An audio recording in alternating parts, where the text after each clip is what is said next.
Bodi ore te whānau, welcome to the practice run, your frontline pass of the hardest sports action, brought to you by 99 Dreams, empowering others to chase their dreams. Brought to you by Tukoirangi, Rawiri, and sometimes some of our friends. And we're diving deep into the thrilling world of the NRL and rugby league today, and who knows where the game will take us tomorrow. From the try line to the sideline, we've got you covered.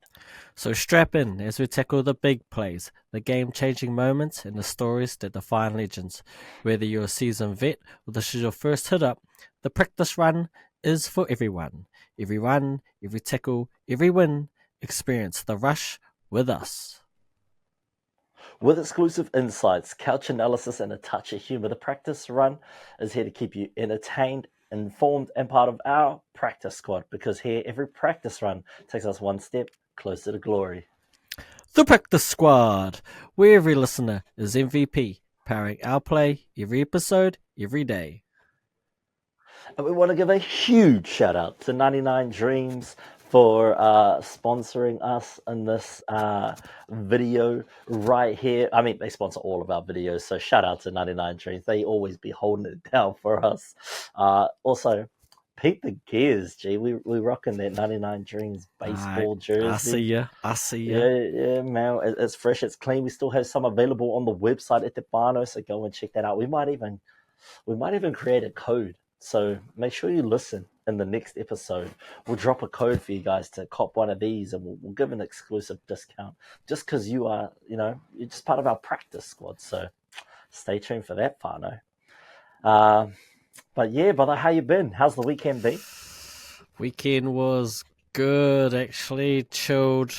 Didn't get up too much, which I was pretty happy about. Just ramping up the training now for this High Rocks in mid-August. So yeah, it's getting a lot closer now and kind of running out of weeks and running out of days. So need to put the A into G and get ready for that. That's pretty much me, man. Other than that, nothing much else. What about you? What you been up to? Yeah, brother.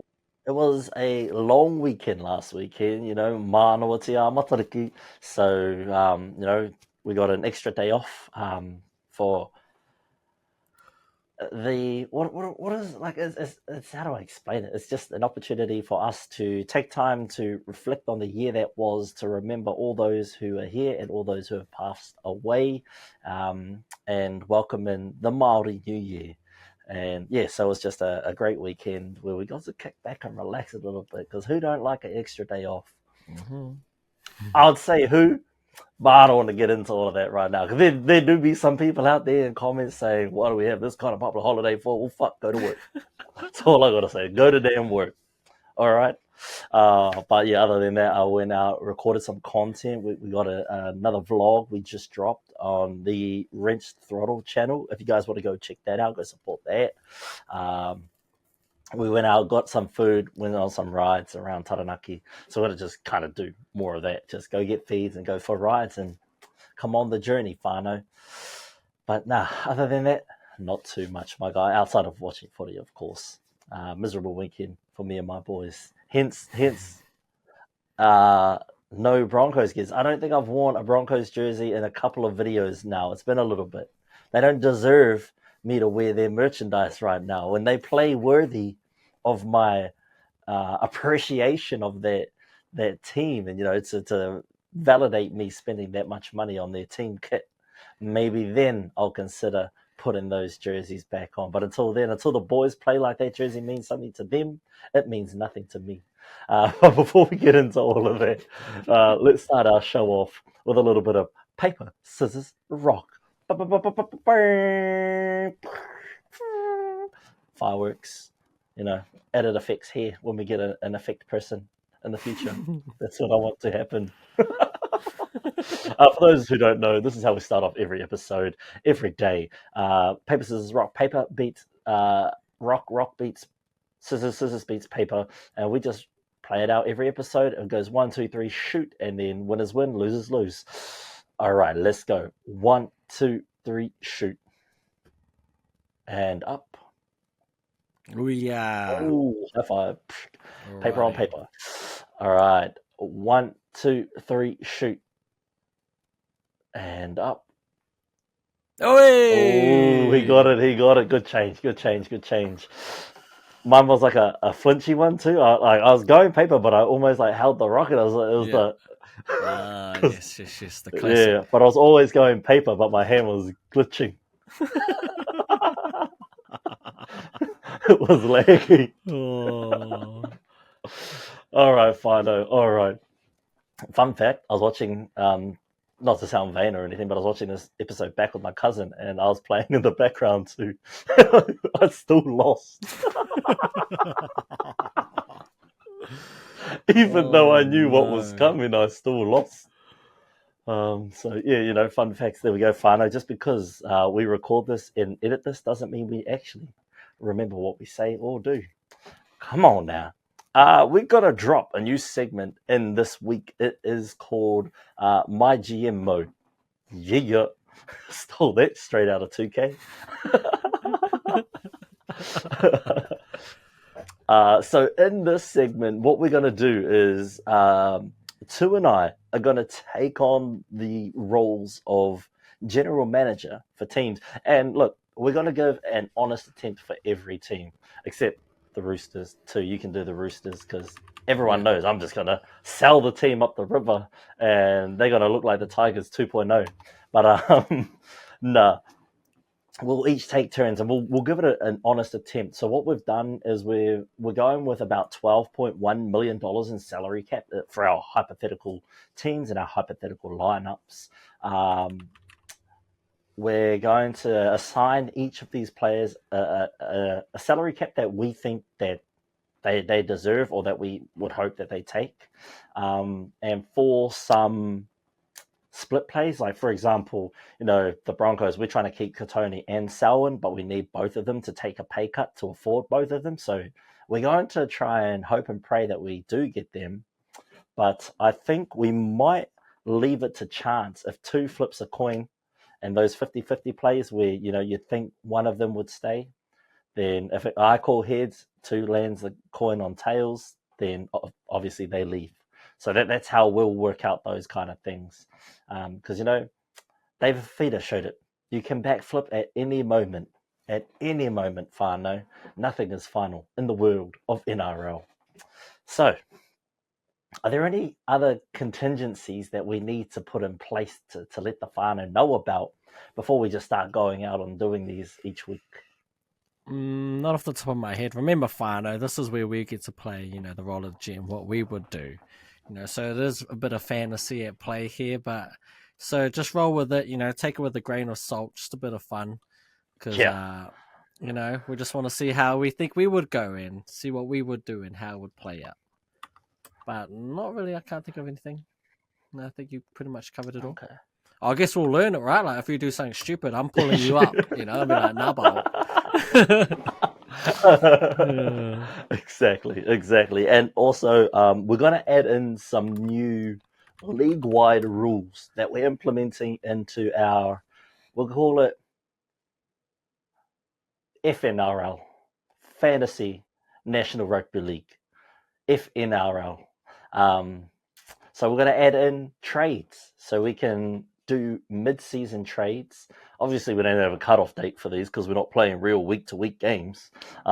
So we're just going to do one lot of trades for each team. We'll update every team as we get through them all.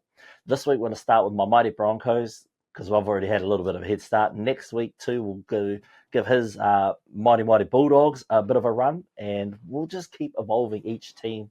Obviously, if you guys support a different team and you want to come on and propose some trades our way to, take some of our players off our hands, because we're not trading, I'm not going to trade out Payne Haas, but if two comes at me with a great trade, or maybe Benja comes back on the show, he gives me a great trade for Payne Haas, or Ty comes on with his Melbourne Storm, he gives me a great trade, then these are some of the things we will look at.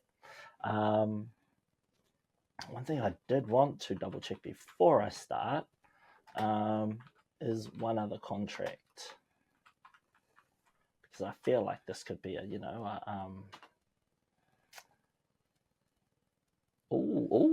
okay.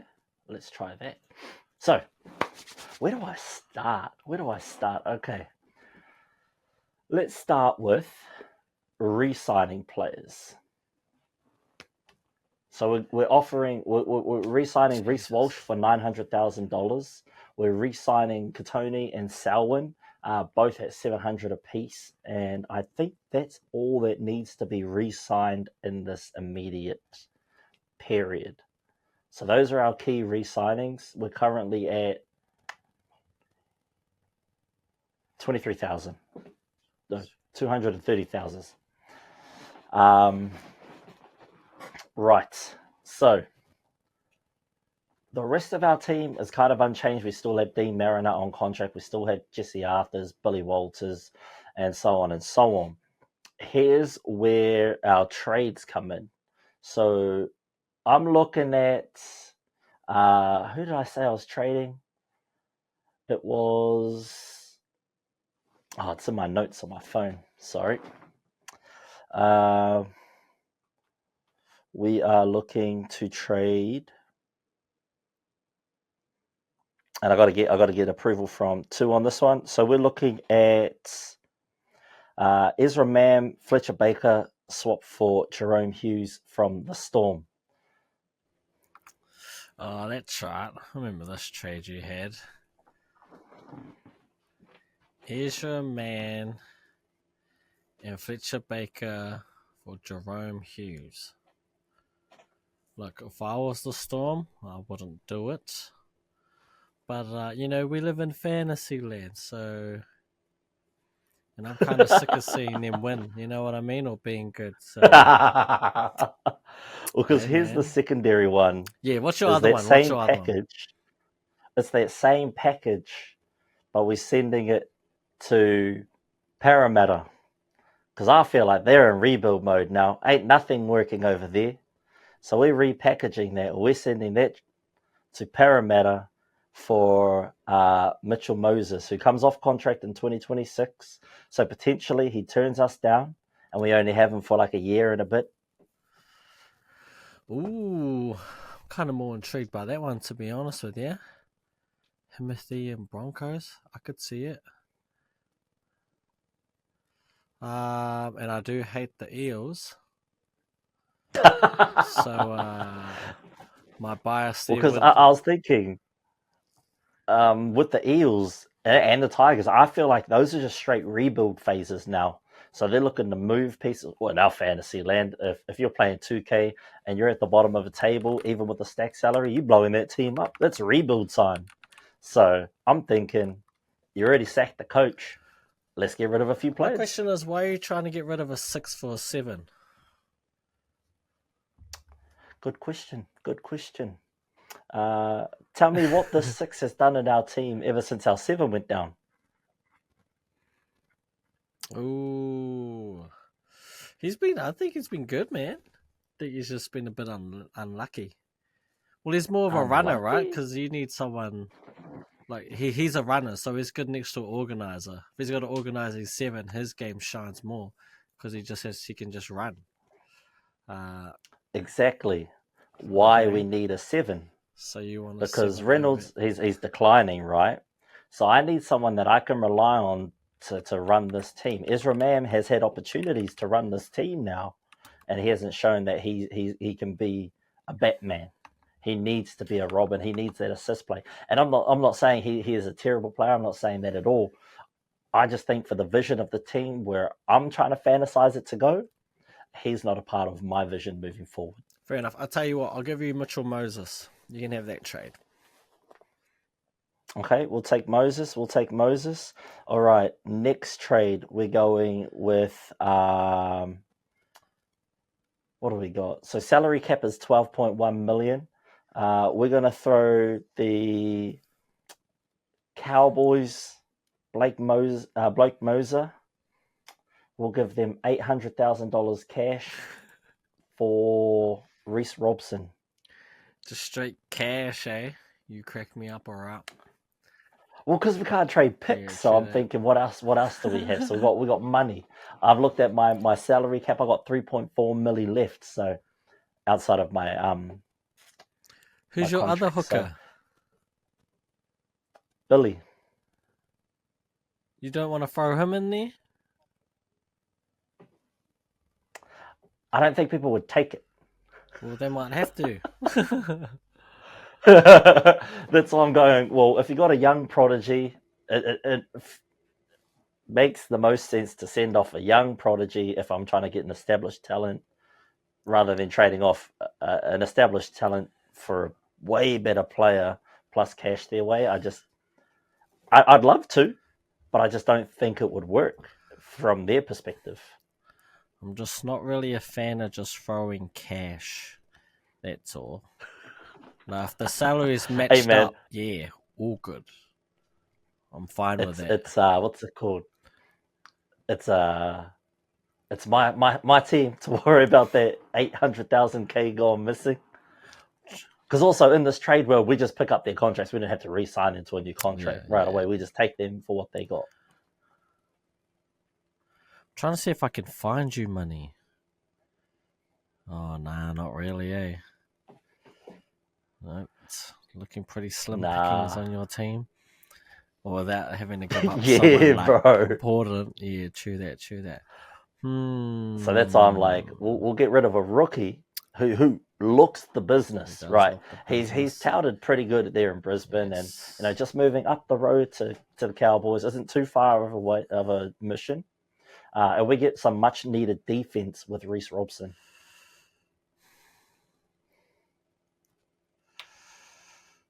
I'm tempted to say no. On what grounds?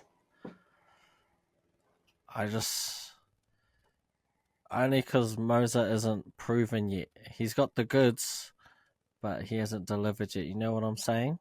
So it's pretty much based on potential. But I'll do it. But you'd have to throw another player in. Yeah, how old is They can have Smoothie. How old is Reece? I'm just having a look. He's 26. Oh, yeah, so he's just entering his prime, really. Yeah. So it's not too bad. Yeah. So yeah, I carry on with that. If you need another player to sweeten it up, you could have Tyson Smoothie. How long is his deal for? Talking Reese's. Yeah. Why can I not find your fucking big ass forehead? He's got a nick of doom.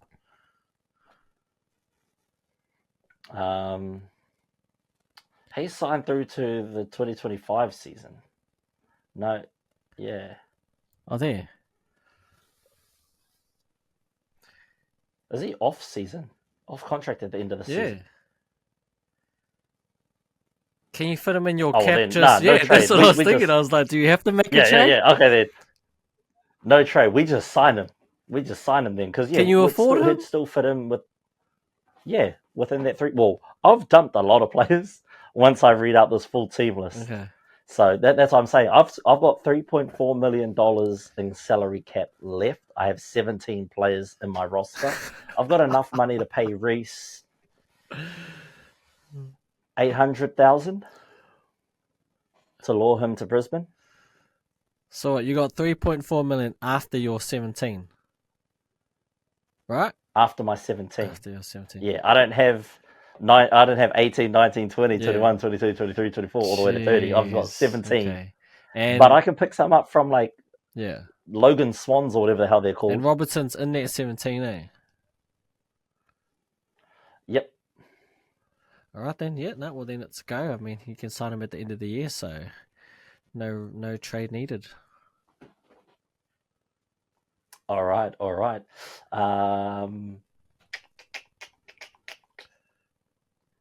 Who was the other player? Who else is in this lineup that we haven't? Ah, yes.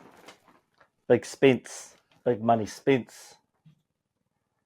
What's his contract at the Roosters look like? Lenia, you cannot afford him. Hey, man. I still got... What's the minimum contract on the NRL deal? Depends what position. I think the lowest paid I've got is, rookies, I'm pretty sure, $200K. So $200K. So if 10 more players, $200K, that gets you to $2 million. So you would have what, 3 positions left for what, 1.4 mil? Yeah, but you don't have to fill out the 30. Because the Broncos, I don't think, have filled out the 30 this season. That's why Kobe Black hasn't been brought up. Okay.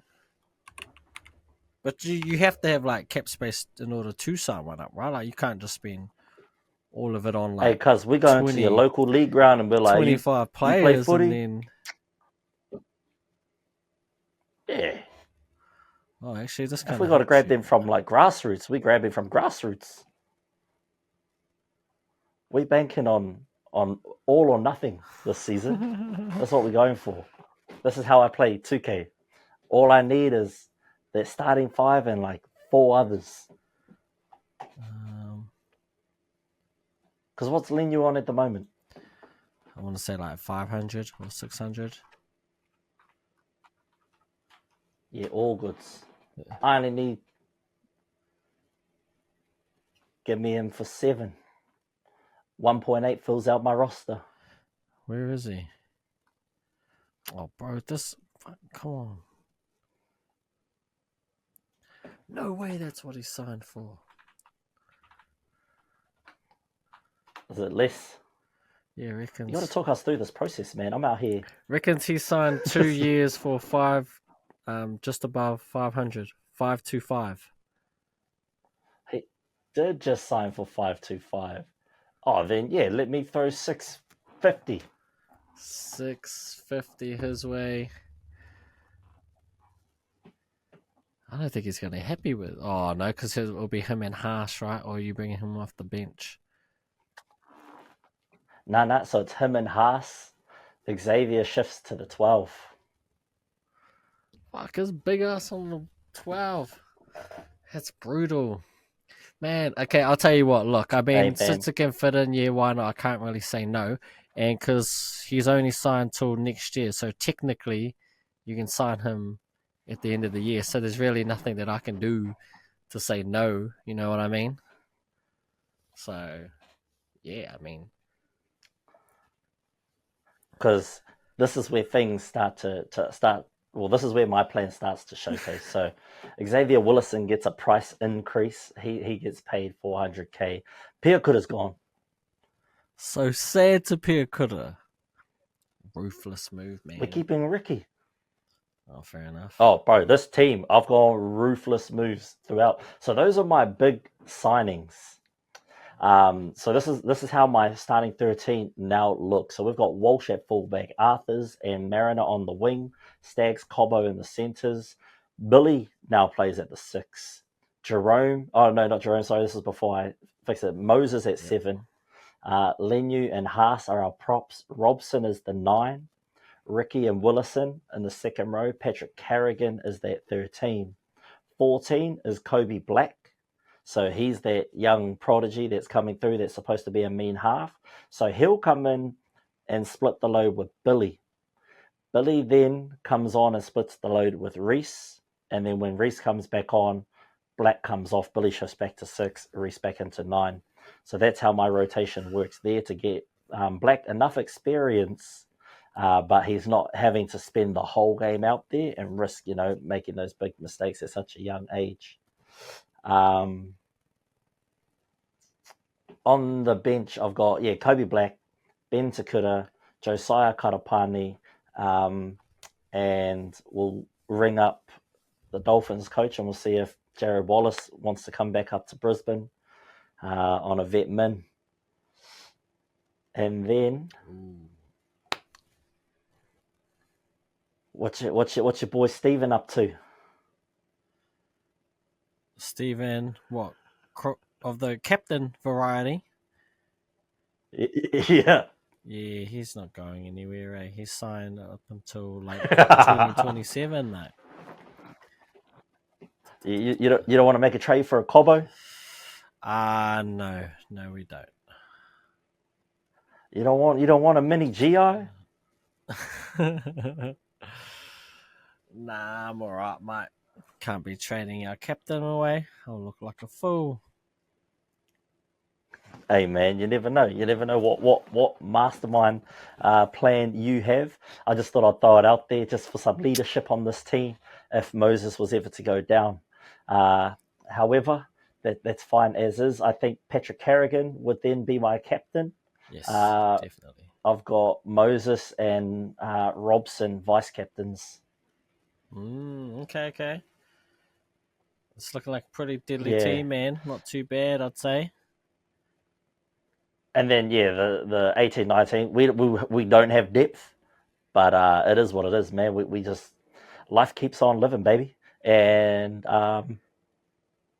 if Kevy fails to turn this team around in 10 games, if we lose more than 5 in our first 10 games, he gone. He gone, I eh? feel like this team, in the absence of Adam Reynolds, oh yeah, because these are some players that you'll notice are missing. We have no Adam Reynolds, no Tyson Smoothie, no Corey Oates, no Pierre Coulter. So that's where I've freed up that cap space for all those wondering where the Yes. hell's he getting all these players from. Those are the players that have just been dropped from the team. We have no further use for your services, and obviously maybe I trade those players out to create that cap space for bums. So I'll just pick up some bums. Maybe I'll get them from the Tigers or something, and just fill the rest of the squad out and drop those players to create cap space. But that's the way I'm going. I'd shift Xavier Willison into out on the edge, work on his fitness over the preseason, try slim him down a little bit, and yeah, get him out there because he's a big body, man. He's a big body, and have him maybe inside Selwyn. So then Selwyn's outside of him, and then it goes Dean outside of that. So big body, and then he's paired up with some speed. I also feel like Moses' kicking game will help round out Reese a little bit more. Obviously, our weakest spot probably would be Billy at the 6, but we're trying to train up Kobe Black to surpass him in a similar way that Benji has guided Lachlan Galvin into that role. So yeah, that's how I've played GM with this particular Broncos team. It was pretty hard actually to work with in the parameters of this team's structure because of the way everyone's contracts are structured and with everyone leaving all at once. But yeah, we've managed to fit these blokes all under contract. The reason also why I kept Ricky over Pierre Coulter is I think Pierre Coulter has a larger expected value over Ricky. So we've kept Jordan Ricky, who's still been a serviceable Bronco, but Pierre Coulter probably isn't a luxury that we can afford if we wanted to go this route. And I think Spencer Lenu would be a great addition to be on the starting team with Payne Haas, and then backing him up would be Ben Takuta. So coming off the bench, you've got another big body, 6'9", I think he is, and then Jared Wallace coming in off there as well. So yeah, that's the reasoning behind our team, and that's how we've built and structured this Broncos. So that's the first episode of MyGM. Comment down below what changes you don't agree with, what changes you do agree with. If you like Commissioner 2, if you think Commissioner 2 is a bit too soft, let's see what I'm like next week with his team. If he picks players from the Roosters, he might just get approved on all of them. No, but there's a quick insight into how we're going to play this game too. You got a small task ahead of you for next week's episode. I'll hand it over to you to give us your thoughts and opinions on game 1 of round 17. Yes, so let's get into it. The review part of this week's NRL week 17, and first game. It was on Friday at Accor Stadium. It was, of course, my Bulldogs up against the Sharks, who I believe at the time, top 4 team, still top 4. I think they might have been 3rd on the table. My Bulldogs were 6th, I believe, on the table. So it was a good battle for us to see if we truly belonged in the top 8 and for the Sharks to bounce back. They've been sliding the first couple of weeks, or last week. And boy, was it a good game. Was it a classic? Wouldn't call it a classic, but it was a war of attrition. We came out the gates hot. I thought we dominated the first 20 minutes. And it was back off the Sharks era, and literally like the first set or second set of the game. It was crazy. Good old, what's his name, Karen McInnes wants to drop the ball, and we will take that all day. He did it inside their 30 as well, so pretty much pinned them. And I think we got a reset 6, and then we might have got a dropout as well. But then a couple of minutes later, we were able to score. No, in fact, it was the second minute. Viliami kick out. He kind of got caught with the ball on the last play of that set, which is something that I noticed. Our sets inside the attacking zone could do with some work. But kick out being the vet, put the kick in. Toby Rudolph and Trindle had it covered, but they both looked at each other. No one actually picked up the ball. So it kind of skidded along. Kick out picks it up, scores the try, and we score after just 2 minutes. A great start. And then literally 10 minutes later, the little grub, they like to call him now, Reed Mahoney, kind of scoots over. And again, it was just players left on the floor after a tackle. No one was really at marker, or they were slow out of marker. And when you have a hard runner, I think it was Kicker might have been running that hard line to hold the defender. And then you have Mahone just sees it. I mean, it's inside the 5. He just dives over. And we shot out to an early 12-0 lead. And it was looking good, really. I thought we were dominant in that period.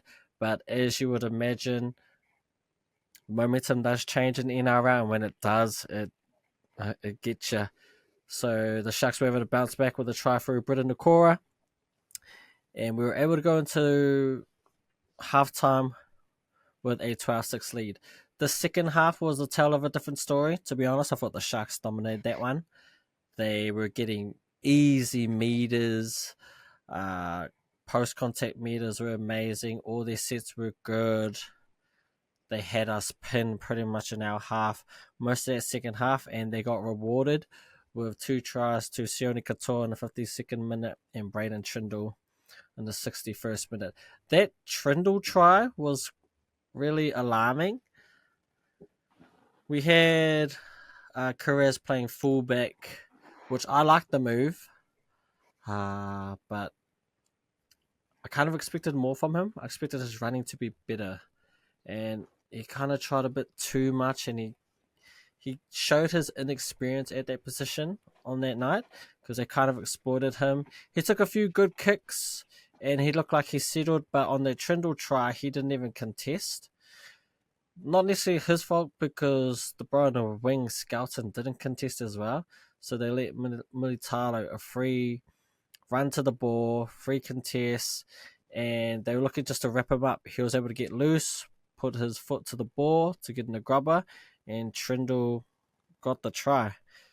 Luckily for us, Nicholas Hines plays for the Bulldogs as he missed 2 conversions. They were both from the sideline. One was on the left sideline, one was on the right sideline. Not gimmies by any chance.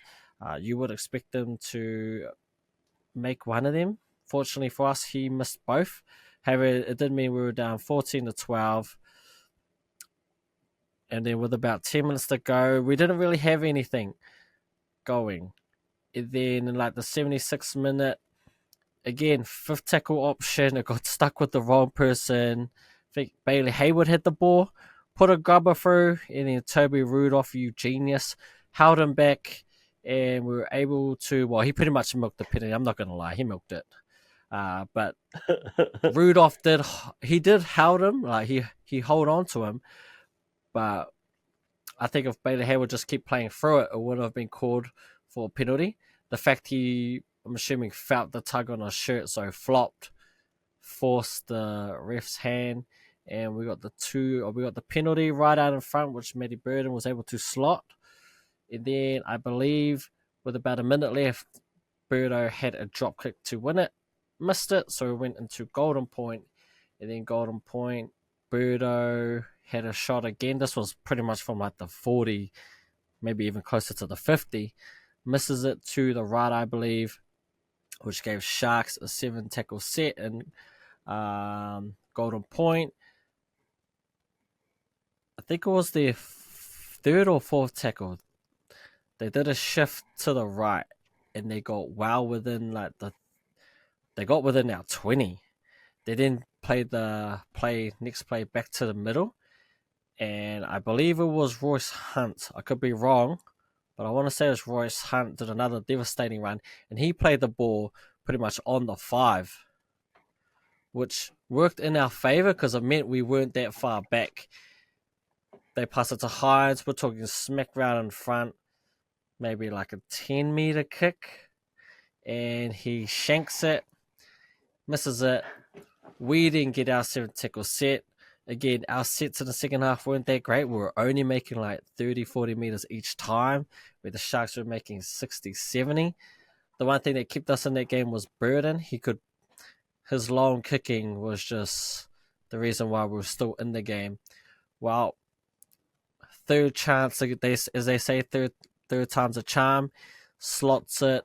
He kicks it just inside their 50.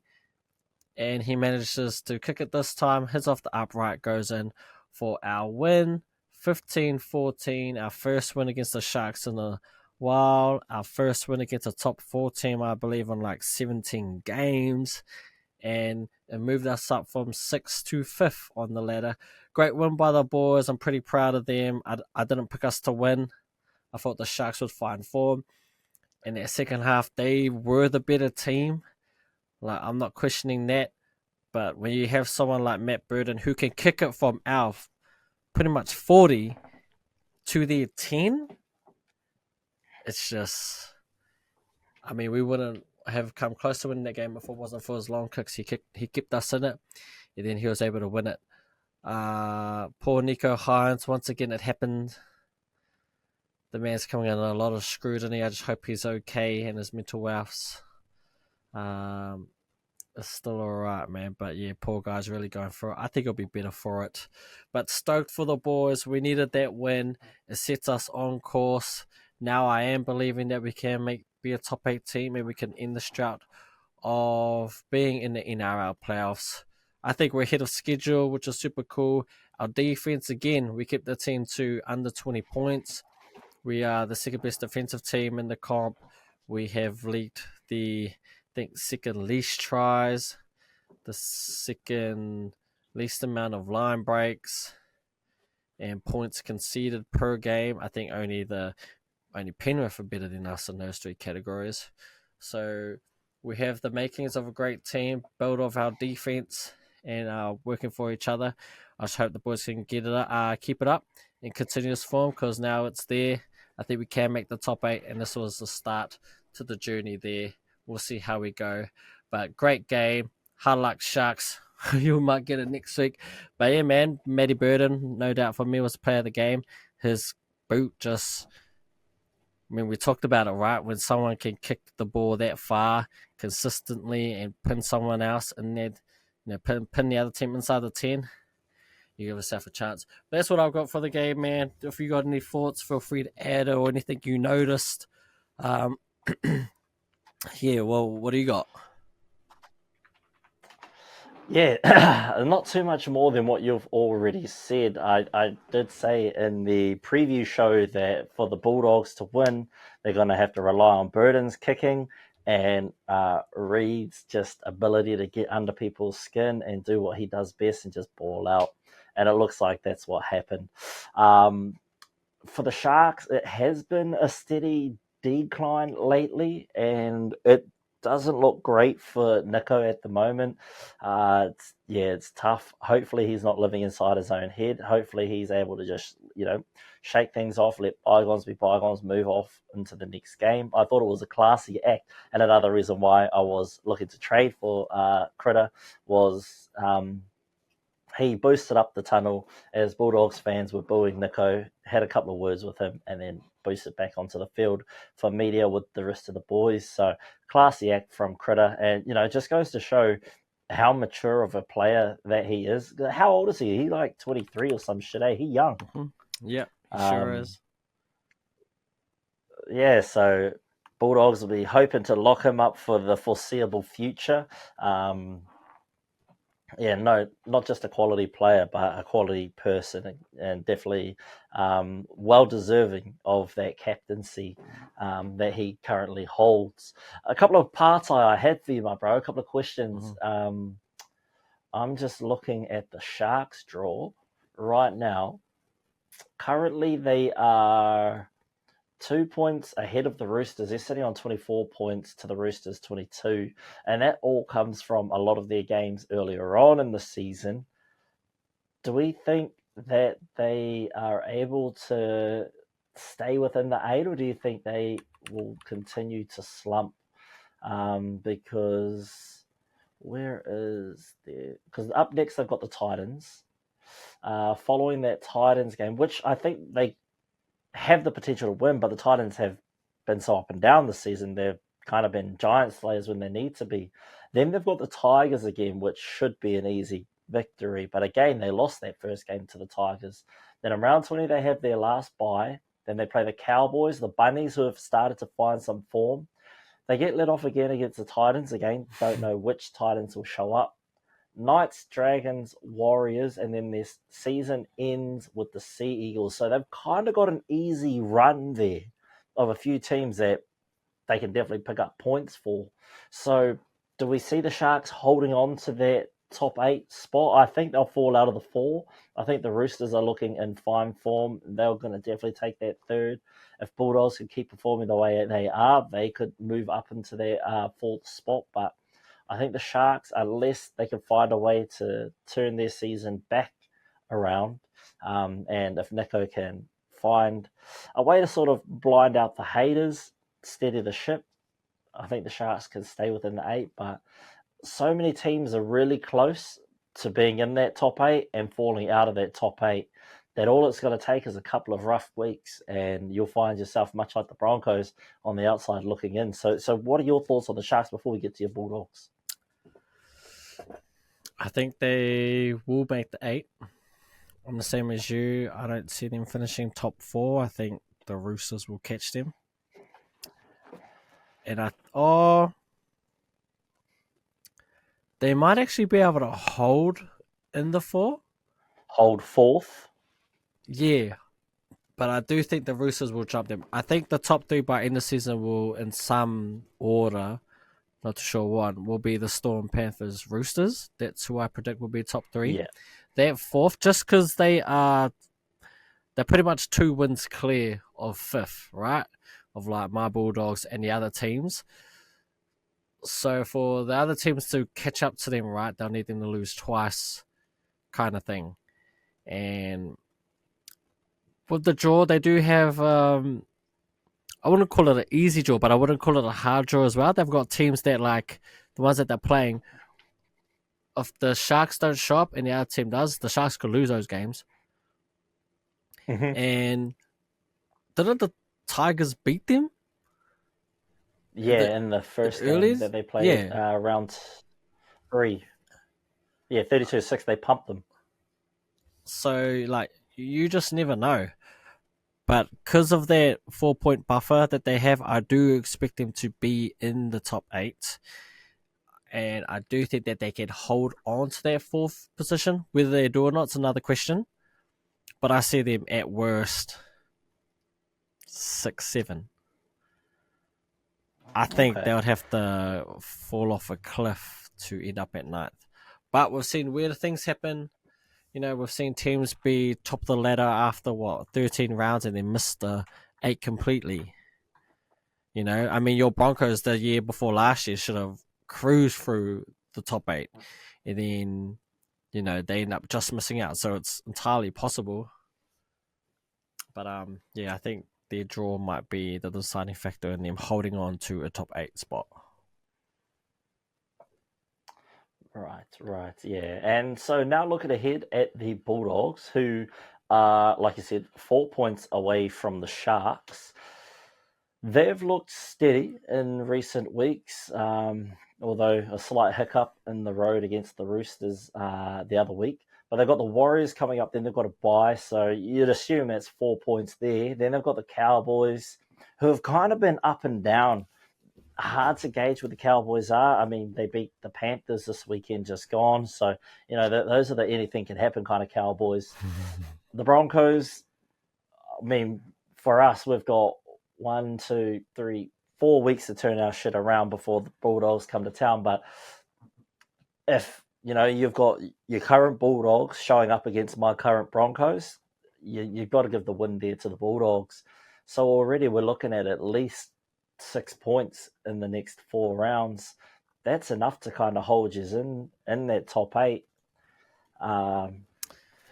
What are some of the key factors you think that the Bulldogs need to make sure that they execute in order to stay in this top 8? Because this year is so competitive that, like we said, the top 8 is now determined by 1 or 2 losses. I think, one, we have to remain injury-free. I think we've been pretty lucky in that aspect. Not to say that we haven't lost players, Preston's been in and out, same with Kickout, but on the most part, we haven't had any major long-term injuries, which has been super helpful. And we've also kind of had continuity. We're still gaining continuity. The team's still chopping changes, but not as much as it did last year. So people are kind of growing into their roles, and there's just more that continuity around it. But yeah, man, we got to grind out these wins. It's on the back of our defense. If we're gonna stay in this top 8, it's gonna be because of our defense. Our offense could always be a little bit better. We're too reliant on, I don't know, certain players, I think, and we kind of what I noticed on Friday's night game is that we really didn't spread the ball much. We kind of just played one out footy, just drove up the middle, and our 4th and 5th tackle options still need a lot of work. So what I'm trying to say is that there's room for us to get even better. We're 5th at the moment. Our defense is rock solid. If we can maintain that and our offense kind of steadily improves, I think we'll be there. I'm trying to think of what would be a top 8. I'm thinking points-wise here, right? Competition points. What would be the minimum that I think should get you in? And I'm thinking 28. What, we got 10 games left? 10 games left? Yeah, I think 28, 26. Yeah, so I'm thinking 30 should no doubt get you in. There should be a lock for playoffs. I think if you get 30 points and don't make the 8, a little bit hard done by. But again, right, we're a competition that's so close. You look at it, teams 5 through to even the Wars, 13th, 3 points. 5 just to 12 to the Raiders, 2 points. 1 win separates them. Because of our defense being so good, our differential is great, which is why we are where we are. So that kind of plays. So I think even if we do drop a few games, as long as we're not getting pumped and we keep that differential good, but I think 28-30 should be enough. So if we say 28's the point, well, we know we've got a bye coming because every team gets 3. So that's 22. I think this one against after the Wars is our last bye, I think. Yeah. We have to beat the Wars. Pretty sure. So that right there gets us to 24. So we'll be two wins off hitting that magical number, what we think it is, 28. Surely you would hope that with, 8 weeks left, we should be able to get 2 more wins there. It kind of lock it in. So I'm pretty confident that we can do it. 8 more points with a bye, so really we only need 3 more wins. I think that should do it. Well, I'm hoping it anyway. Yeah. Well, all right. Well, there you go, Fano. That's our take on the first 2 teams. We're at the final 10 weeks, so we're now starting to pivot and look ahead at what teams can do and need to do in order to make the 8, and whether or not teams kind of just kind of flounder their way out of the 8. But moving over to Saturday night, the first game of the weekend, my beloved Broncos got pumped by the Warriors. However, could have been worse. Could have been a lot worse. Where is the stats for bloody possession in that first half, because I think the commentator said something like 78 or 76% possession for the Warriors in that first half, and for the Warriors to then only score 3 tries, like, yes, it is a great feat. It's a huge feat to score 3 tries in a half, but when you're playing with almost 80% possession, you're playing most of the game down in their 40. I'd expect more from you. I did say in the group chat, like a quality team would have a much higher score. Because, the Broncos didn't really show up to play.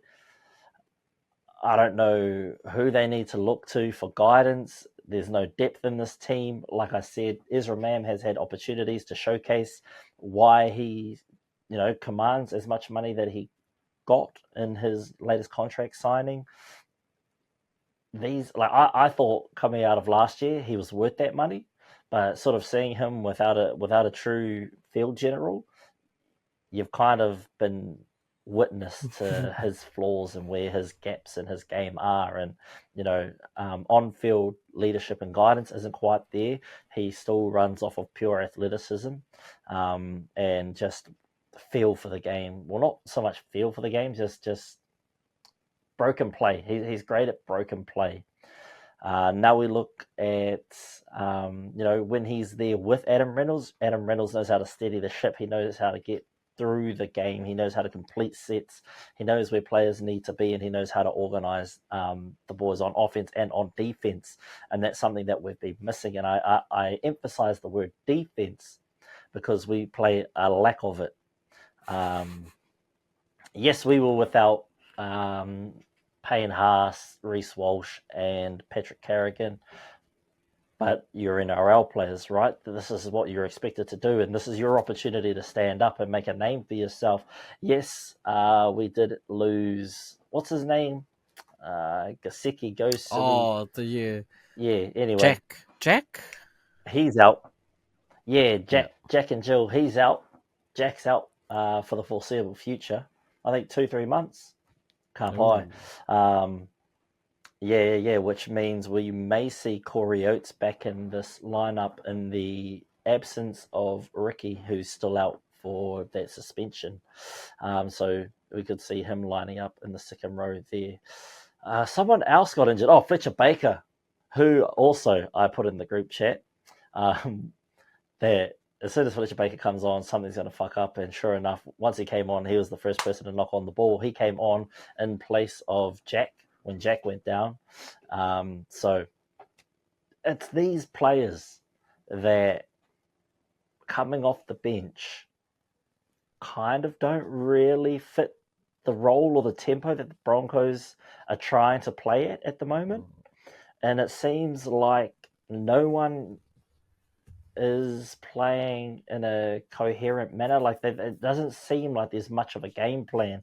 A lot of our defense is scrambling. You see Staggs making a lot of try-saving tackles because he has to scramble back on defense. Same with Cobbo. He's making scrambling plays. The only reason we scored points was because of Dean. Disco Dean. He knows how to get over that line. He knows how to get to boogie time. So, yeah, it's tough. It's tough as a Broncos fan to sit through this period. I think we've now gone 2 months without a win. We haven't won since Magic Round against Manly, and that was by 1 point. In a game where we lack defense. We've only been able to win a couple of games prior to that. I think that game against the Eels, because we had decent attack and they dropped the ball a couple of times, which kept us ahead of them. We did see the return of Jesse Arthurs. Not a great return, but he filled his role. He did the intangible things often enough to make an impact. On the other side of the ball, the Warriors, they really showcased having Te Martin at that 7 at the moment is what they need. We've seen a lot of attack going the other side.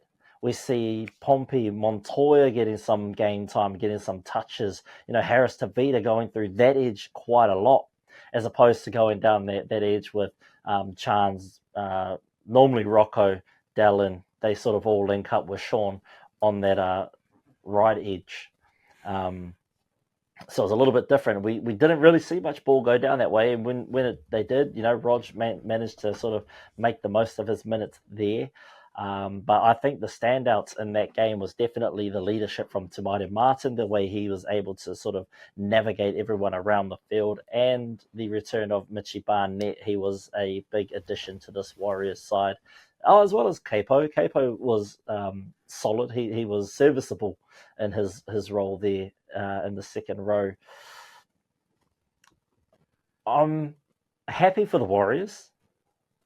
I am, but I still think they're one or two pieces away from clicking again, like they were when they had the young guns. And I finally managed to watch one of their games, and it was the game with the Horsburgh headbutt and the punch Laban. Ref sent Laban off. Laban got sent off for getting headbutted and punched in the face 3 times.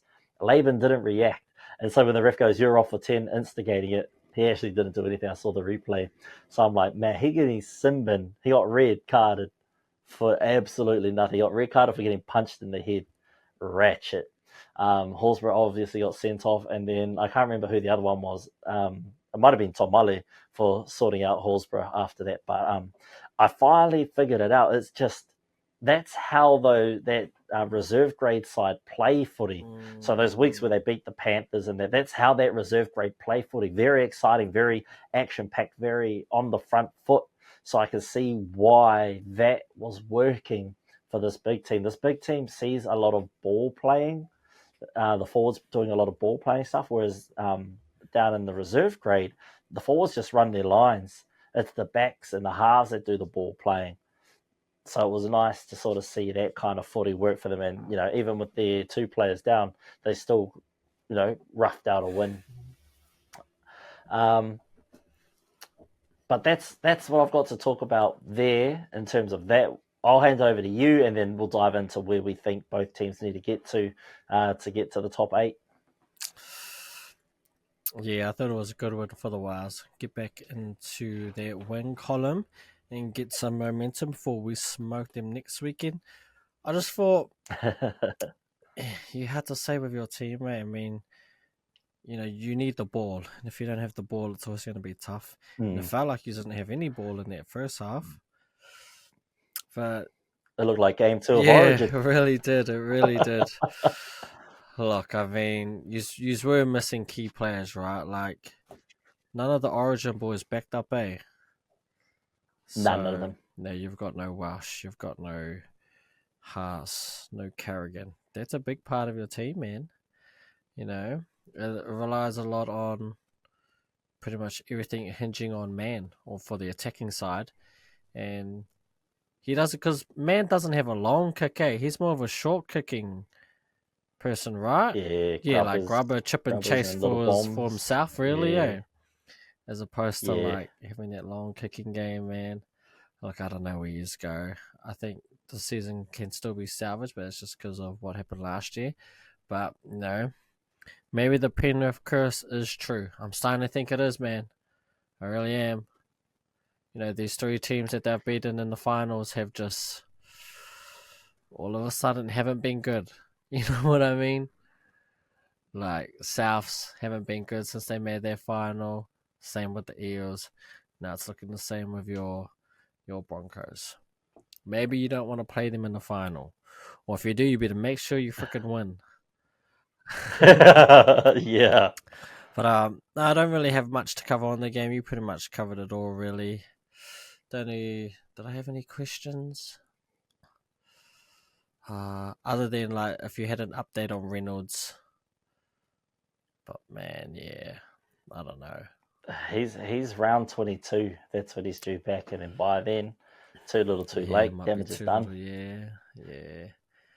And tough. I don't think they want to rush him back because he's already been injured twice. This is his 3rd time coming back. Because he's 2nd time coming back. Yeah. In the non-fantasy, like in the real NRL, he is signed for next year, eh? Next year, his last year. Yes. Yeah, I mean, you got to be quick to find his replacement, eh? Is it that Kobe? Yeah, well, it's showing. Yeah. It's so hard to get 7s these days. I mean, We've seen what the Eels were like without Moses. You kind of seen what the Broncos are like Yeah. without Reynolds.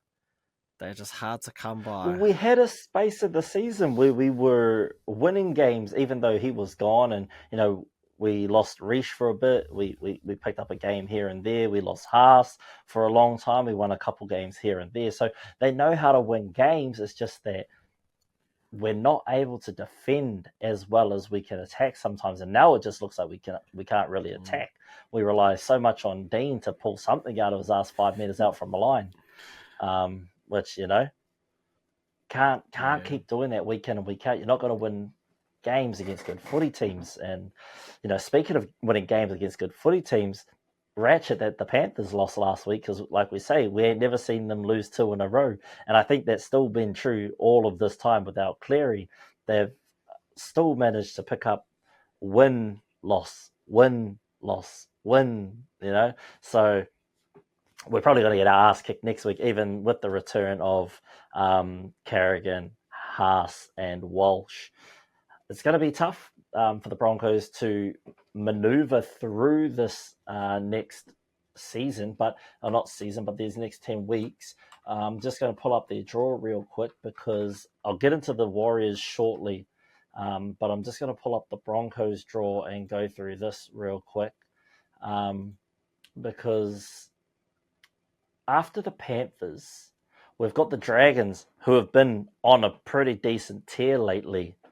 And then we've got the Knights, who with Will Price having a wicked game on debut on Saturday night. You've got to respect these Knights. And like we said, ever since Bradman Best has come back, he's looked the goods. And I think Kalen Ponga should be close to returning by round 20. So that adds a little bit more to this Knights side. However, where will he fit in? Will he try and force his hand too much? This team's already created an identity without him, and it's off the back of Bradman Best. So, there's that whole thing. Then we've got the Bulldogs, who, like we just talked about before, and you guys are coming off the bye in round 20 as well, eh? And then playing us? Yes, I believe so. Wait. No, Warriors, bye, 18, someone else, 19, then us. 20. Yeah. Yes. Yeah. And then we're going up against the Titans, who beat us to put us on this losing streak, I think it was. That was the last time. That was the first loss, and we haven't won a game ever since. So, I'm thinking, man, they could probably still beat us again. Then we've got the Cowboys, who I think we beat earlier on in the season. Yeah, we did, but now we're up there at North Queensland, Townsville Stadium. Then we have a bye in round 24. And in all honesty, maybe in these next 1, 2, 3, 4, 5, 6 games, maybe we win 1 or 2. So that's a max of 4 points. Get that 6 points by the bye. And then we've got the Eels, Dolphins, Storm. Maybe we can get to 28. That's best case scenario. And that's if we can beat the Dragons, and we can either beat the Titans, Knights, or the Cowboys to get those points. And then we have to really pray that we can either beat the Eels to get that 28 to be safe enough to be there or thereabouts come finals time. As for the Warriors, they are must-win games now for the Warriors. And I say must-win for the Warriors because of that draw against Manly earlier on in the season. If it wasn't for that draw, you'd have the Warriors sitting at 11th. They have a better plus and minus than the Knights, and if they were on 18 points instead of 17, they'd be just behind the Broncos at 11th place, above the Knights, looking to surge into that top. Oh, maybe they'd even be 10th. Broncos would then be 9th.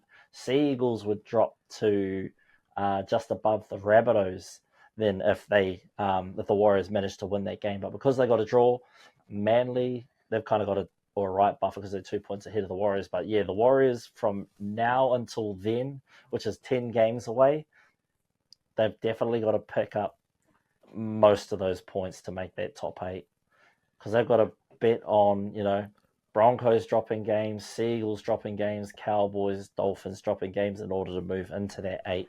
So it's going to be tough sledding. but it's doable. And Sean will be coming back later on in the season. I think when he does come through. Oh, what the internet just cut out. I was on a roll. I kind of have no idea what I was talking about because I had to panic, reconnect, and get the show rolling again. Run it up, chat, run it up. So what I was saying in terms of the Warriors, what they need to do is, just keep on bringing that intensity, that hunger, bring in the young bucks. I like that they shifted Tohu to the bench. I think he's more beneficial coming off the bench at the moment. I think they just need a ball running lock. I don't think they need a ball playing lock. They've got Harris Tavita and Timati Martin who can do the playmaking for them. Also, Claude Starter who can step in and do some playmaking. Roger, if he needs to come on a sweep play or something like that, he can do that. But let the Warriors cook. Let the young bucks coming through cook. When Sean is healthy, let him, if there's time in the season to, let him play 1 or 2 games at reserve grade, then bring him back in.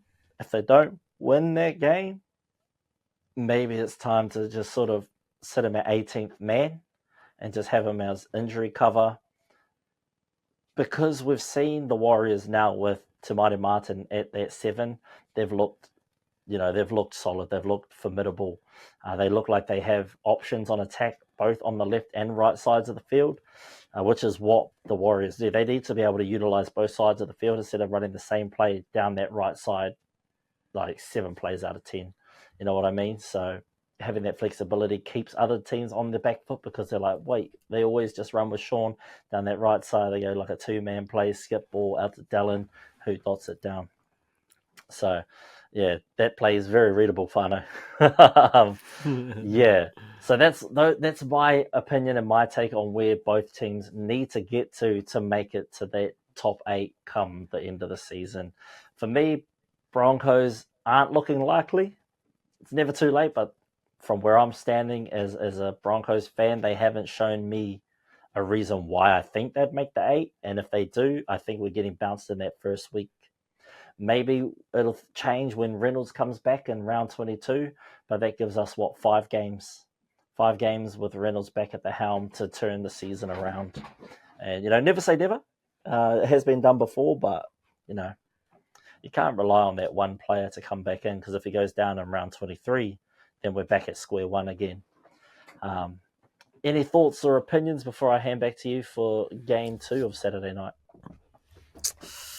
Nah, man, not really. I think you pretty much covered it all. Be interesting to see how the boys goes. I just checked the ladder from last year. Yeah. We're a bit light on the 28. 32 got in, 30 missed. Oh, okay. So, but I guess it is a little bit tighter this year, though, isn't it? It does seem a little bit tighter this year. Yes, it does. Because what about down to like 14, I think could still make it. The Bunnies, they can still push at this rate. It's got to come down to plus or minus. What was 14th? What were their points on?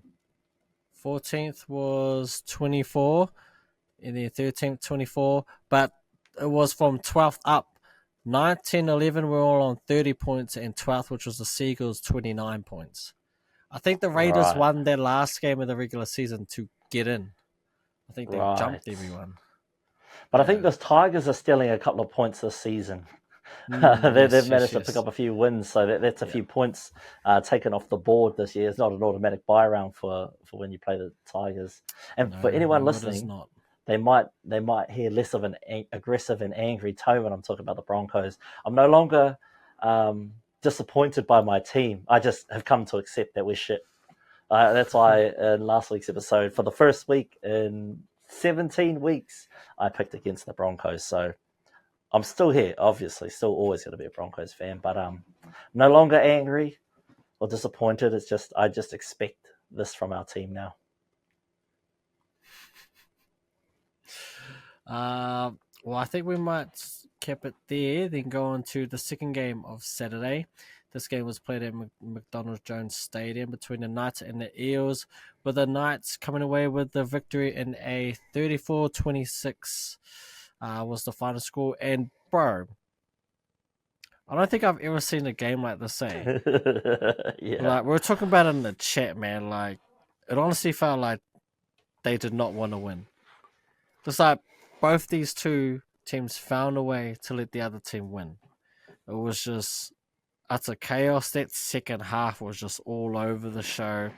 I don't know what happened. It's like one team would score, the other team would answer right back, and they'll just go back and forth, back and forth. Just when you thought a team was going to win, they would do something and let the other team back in. It's the craziest, one of the crazy games I remember. But look, the Knights were able to come away with it. Eels, I'm starting to get worried about them. I think it's a little bit too late for them. I'm almost ready to write them off for the 8. But the Knights, we're wondering, we knew they had to make a change in the house. We weren't too sure what to do though. Right, we mentioned that Will Price is the one that Andrew Johns, the 8th, wanted to see get a go. Well, he finally got his wish, and that's what we saw. And he was pretty good. He's young. I think he's only like 21. Came over from the UK. He looked good, man. I know it's only one game, but they got the job done. So you would assume that they're going to carry on with this and see where it goes. Greg Marju, he's Mr. Hit and Miss for me. He can hit a home run or he can strike out because he did the classic, the Marju classic. Takes a hit up and knocks the ball over. He's good for one a game, mate. I'm telling you. This is why they kick his way off kickoffs, and hopefully he catches it and he doesn't pass it to the prop, but he runs it himself, or you kick it to his side anyway, knowing that he's probably taking the second or third hit up. And I'm telling you, one a game, he does it. He does it every game, drops it. And he ends up putting his team under pressure. I think that led to the first try of the game, actually, to old Talangi.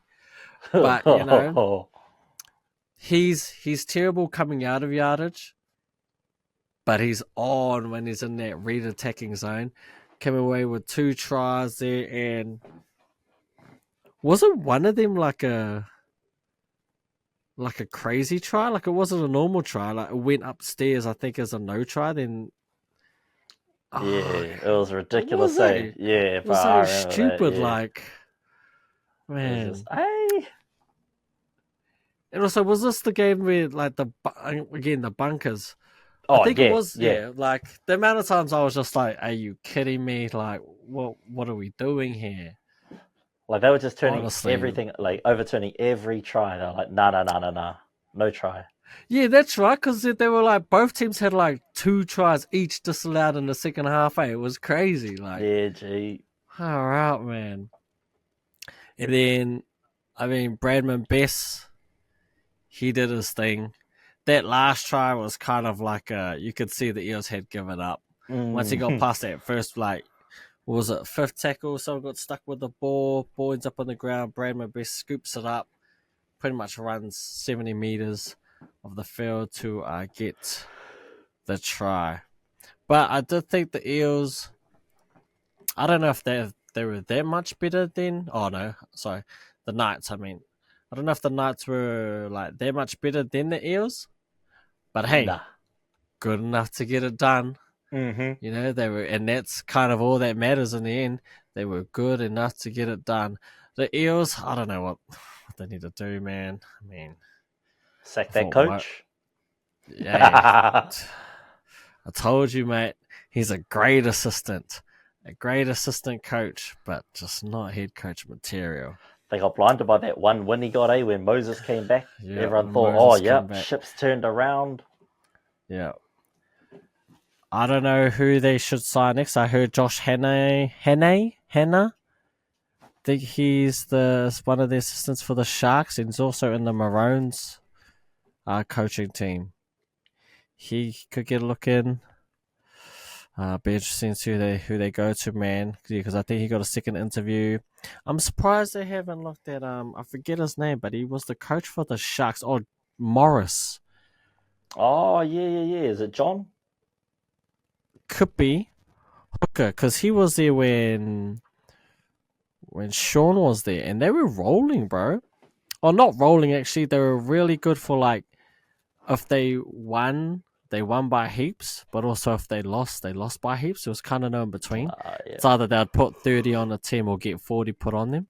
It's kind of weird, but they need to sort their situation out. I think they got to make changes. They might be the team that I do after the Bulldogs for our GM mode. I could be keen to give the Eels team a run, see what I was thinking would that too. change. That'd be a pretty fun team because it's pretty much a rebuild, that team. Yeah. You got options there, so that'd be a fun Just one remember, to do. you traded out Moses.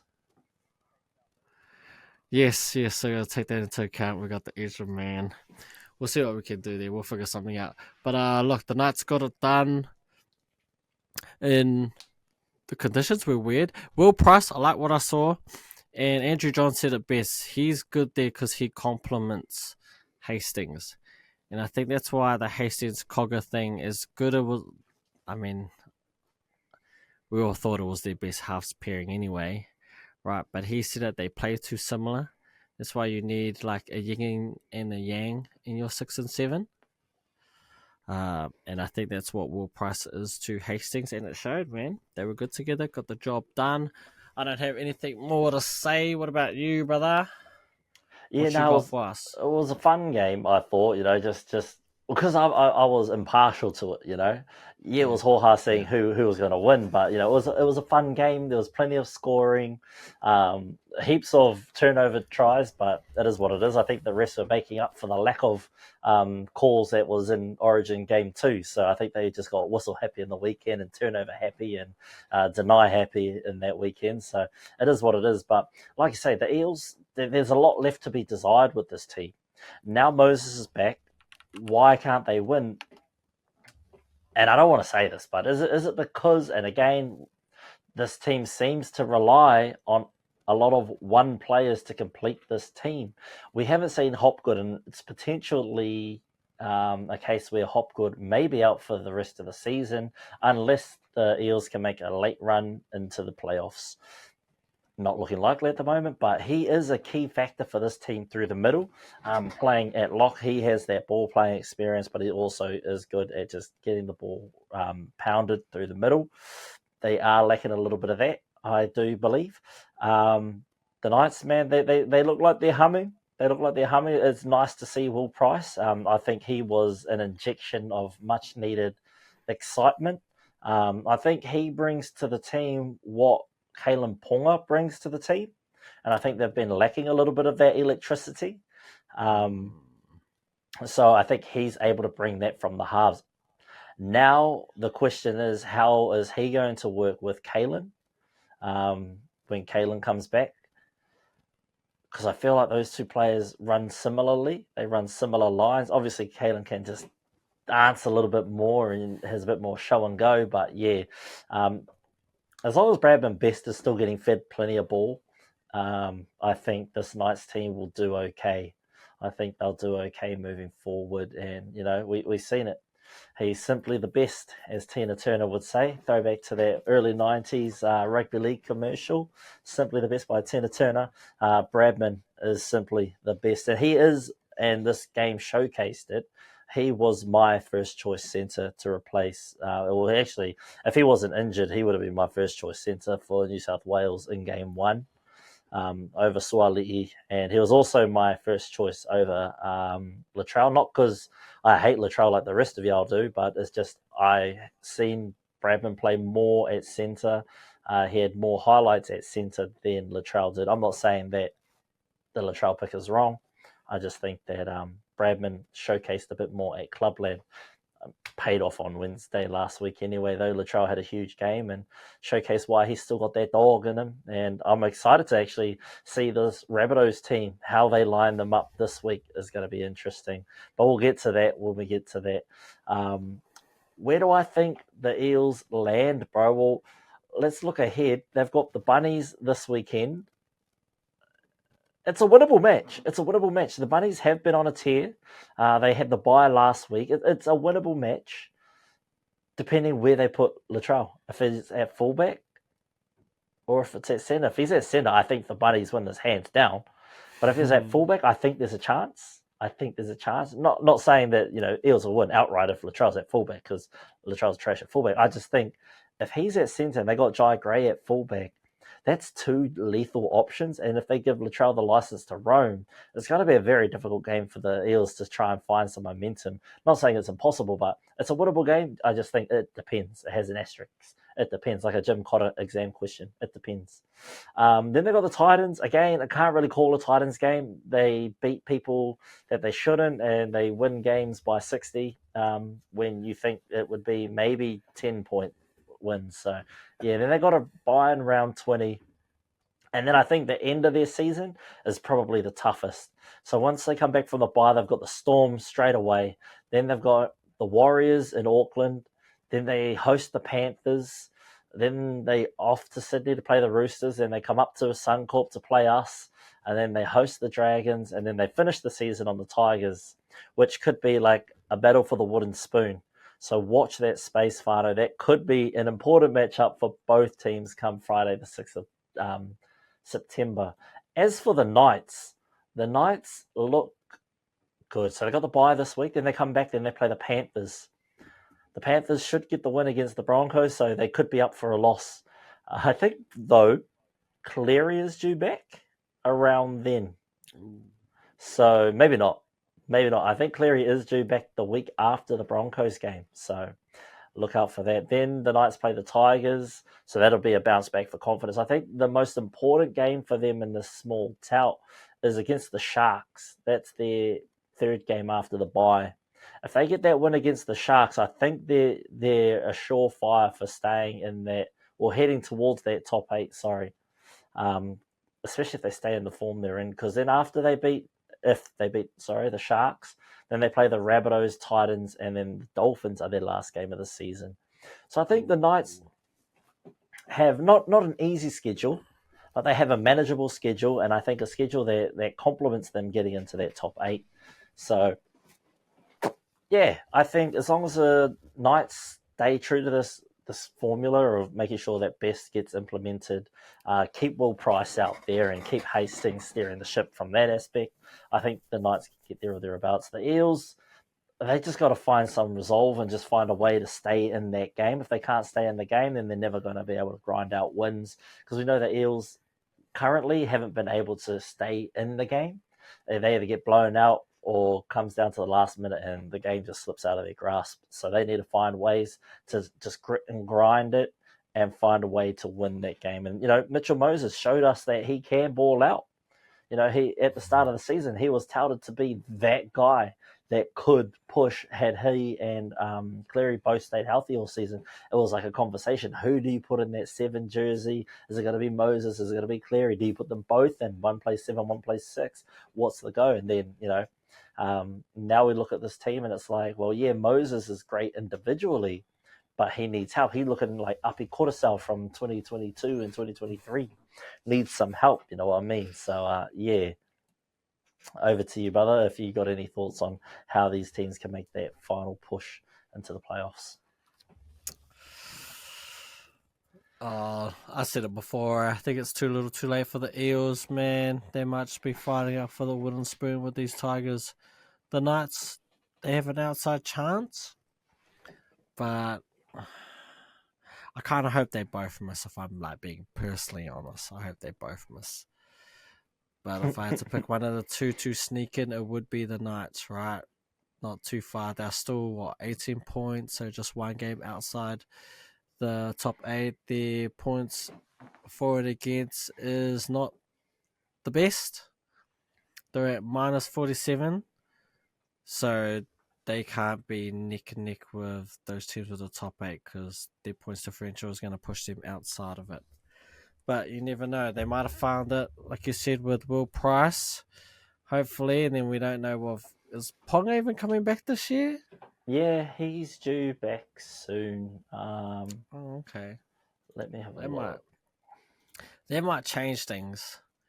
And, we saw what he could do last year, right? Like, we thought that his season was over. Then he came back and somehow wins Dally M award. He might be able to do it again and to them onto a tier.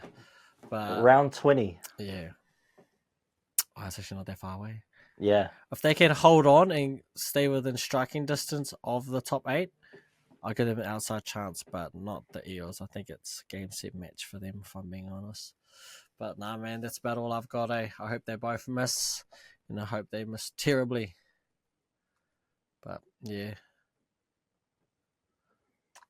Nice. Yeah. Well, there's all that we have to say about that game. Heading over to the final game of Saturday night at Amy Park, the Melbourne Storm hosted the hopeful Canberra Raiders. And I say hopeful in the most supportive way ever, because, that first half, man, sheesh, it was a strong performance from the Raiders. That 6-0 might as well have been 0-0 at halftime. They played really well, punched above their weight. They kind of let themselves down, same as the Eels did in that previous game.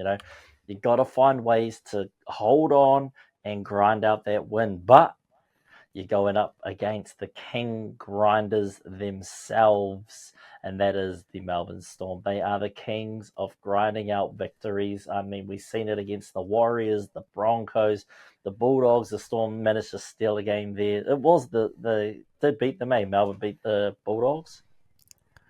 Yes, yeah. Yeah, but it was a game where Bulldogs were outperforming the Melbourne Storm, and this was kind of a similar game. But the second half, cometh the man, cometh the hour, we often say, and who came to play? Jerome Hughes really stepped up in that second half, I thought, managing to find ways to guide the team around. And I just want to also give a huge mickey up to the Bubba Jack.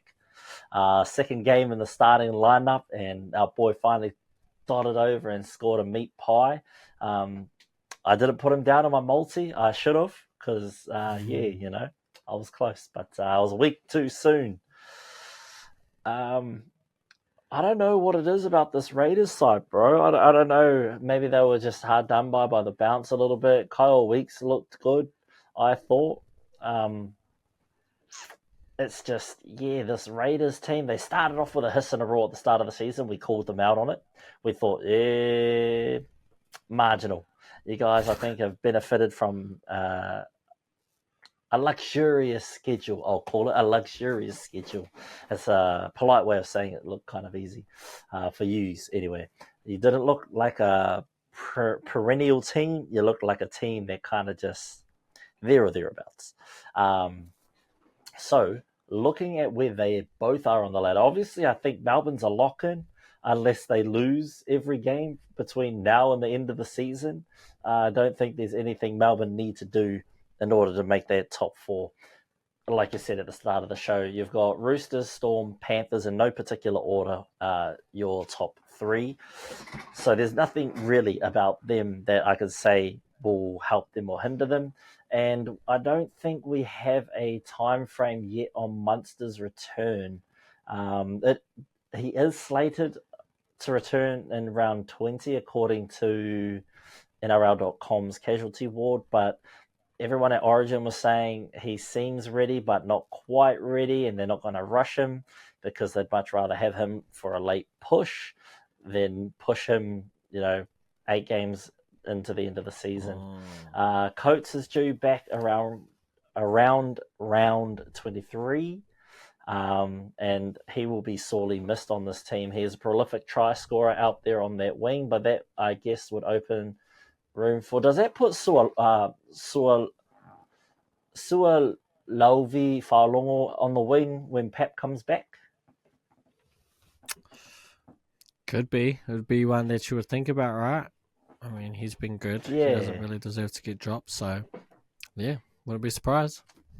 And where are those Raiders sitting? Okay, so the Raiders are in that Broncos Knights category with 18 points. They have a deficit of 89 points. Let's just Google the Raiders draw real quick and give you a quick analysis from my opinion, by the way. None of these are true. None of these is false. It's just based off of my opinion and how I've observed these teams in these games. So Raiders and Knights play this week, and then they've got the Warriors, who they beat earlier on in the season. Then they've got the Rabbitohs, and then the Bulldogs, the Sea Eagles, the Cowboys. Probably lose to the Panthers and the Roosters. So I guess when you look at this, And on paper, based off of form, these are winnable games for the Raiders. These are games where they can get the win done. They're hosting most of these teams. They host the Knights, they host the Warriors, they host the Bunnies. They come down to you guys at Belmore for that game. So that's going to be a tough one for the Raiders to come down to. But you've said they've got a good record against the Bulldogs, eh? Is that at home and away? That's just in general, yeah. I can't remember the last time we beat them. It's been a few seasons. True. Yeah. So, okay then. Well, that flips the script a little bit. So much like they had a pretty cruisy first half of the season, well, they've got a luxurious second or the final thirdly. They got a final thirdly. It's very luxurious. They round out their season against the Dragons on the 7th of September at Net Strata Jubilee Stadium. So I think that against the Dragons, that might also depend, like the winner of that might make the 8. So that's going to be another game to look forward to. That last round, round 27, I think a lot of teams are going to be hanging on the edge to see whether or not they get in and they get that nod. So stick around, Fano. That's my thoughts and opinions on where these two teams are at. We'll give a breakdown on how far we think teams can make it into the playoffs as we get closer. But right now, we're just breaking down where they're at and where they need to get to. Yeah, what were my thoughts on the game? I think I actually missed this game because it was so late. And I was getting back from watching the other games with the boys. So I think I might have went to bed because we had training the next day. But I also thought that the Storm were going to smack them, to be honest. I didn't realise that, it was quite a close game. And then the Storm just going to storm, what they do. So I thought it would be over by halftime. But the Raiders, and this is a game that, it was always Bellamy against Ricky Stewart's, both close friends, and it just seems Bellamy wins every time. Except for that one time they met in the playoffs last year, and the Raiders actually bounced them out. That was the funniest thing ever. But yeah, look, I just remember reading at the things for this game, and Ricky was not happy with the ref. He was saying too many 6 agains, or they're just guessing. Mm. I think that's what's the word to use, is that the bunker is just guessing. Well, Or maybe they it was are. him or Wayne. But it feels that way, man. Like, it really Yeah. does, There's just, I don't know. Especially when Casey Batcher's in there. She doesn't even know what she's up to. Yeah, she is. She is something else, that one. But with the Storm, they now have, a 4-point lead at the top with a bye to come. You would almost back them to, at worst, finish top 4. At worst, at worst, finish top 2, which means that first round of the playoffs, they're going to be at home. Yeah. And if they win it, they get the bye. You would expect them to get that done. That's just how clinical they are when you are a Bellamy team. That's kind of what you expect. The Xavier Coates thing might change it due to that injury, but you never know. Be interesting to see what they did there. Maybe it is far longer that goes there. I just heard Jack Howarth. Did you mention Jack Howarth? Hey, he's out for like a week or 2 now. Unfortunate. Yeah. I actually think that could be his position, centre. Yeah. Which would mean it's the Cuzzy Remus is the one that's going to miss out. Yeah. I think Jack's a quality player, man. He's being hard done by sitting on the pine. Yeah, he just needs to be in the team. Wherever you put him, he'll do a great job. And I think he's earned that spot now. So it'll be interesting to see what happens with him next year, man. If he can solidify that one of that centre spot. Because I'm pretty sure Nick Meaney will always be the other centre. Well, you could always shift one out. Like Nick Meaney, he played everywhere for us. So you could shift him out to wing, or in a pinch, you can put him to fullback. Nah, they got far longer. Yeah, that's what I'm saying, right? Like, you have him waiting there, so why would you even bother with that? And then the Raiders, I mean, I'm gonna say it about every team not in the 8. I hope they just stay where they are. If you ain't in the 8, just stay where you are, man. You don't need to be jumping up there and causing havoc. But you never know. See what happens.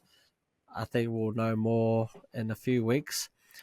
And I forgot actually the Roosters and the Cowboys. I think they're the only team that has, and there might be one other team that has 2 buys to come. Everyone has, yo. Oh, so the yeah, Roosters are practically on 24 then. Well, 26. yeah.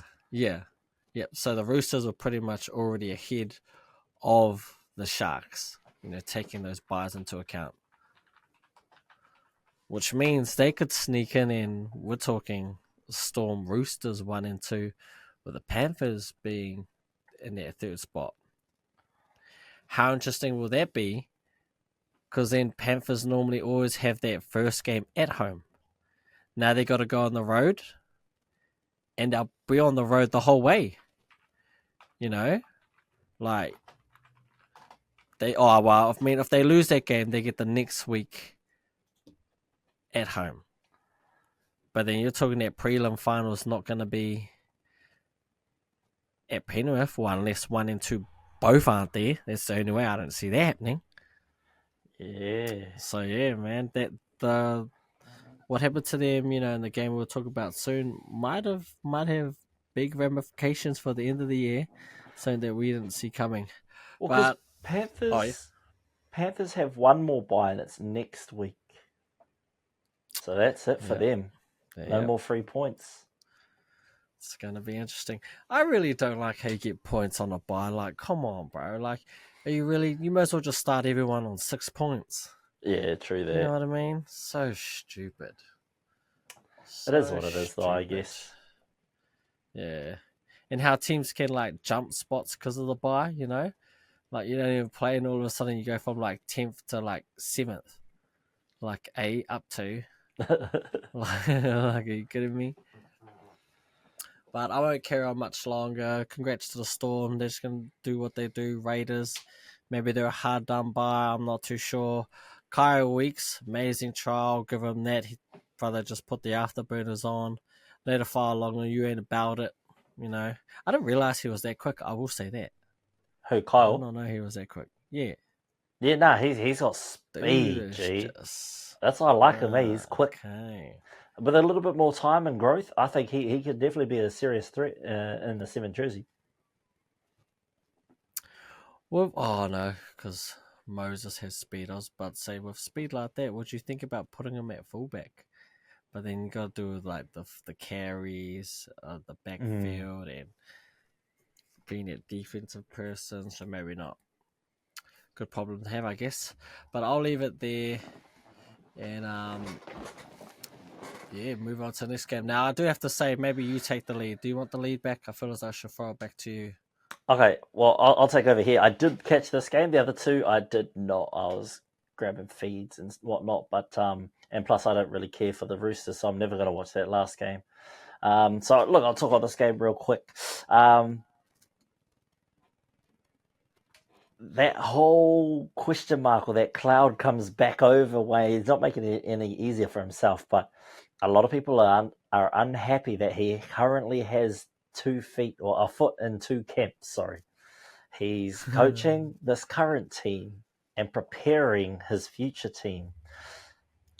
There's a lot of where's your head at, where's your mindset at. Ladies and gentlemen, the coach does not lace up the boots. The coach is not putting on the jersey, and the coach does not run out onto the field and plays 80 minutes. Sits in the coaching box and works through the substitutions and highlights any errors that are coming into the fold or any sort of opportunities that they can see that need to be exploited. Okay, they don't get out there and play. So for you guys to say that he's not coaching to his fullest capabilities, look at where the Dolphins were on the ladder maybe 2 weeks ago. Yous were quite high on that ladder. And it's only been recent losses that have brought you back down to earth. It's not all is not lost yet. Your season can still stay on track, and it's not quite fair to hit that panic button just yet. You've just got to solidify that defense, and this is the time of the year where defense becomes what's the word I'm looking for? Like defense becomes like it's like gold, man. If you've got it, you've got it. If you don't have defense, seldom will you make the top 4, or seldom will you make week 2 of the playoffs. Okay, it's a rarity to come into the finals, have poor defense, and make a long push, a deep push into finals. So the Dolphins need to tighten up on that defense. They're in the top 8 at the moment. They've got what it takes to stay in the top 8. I don't think they can progress back into that top 4 like they were earlier on in the season.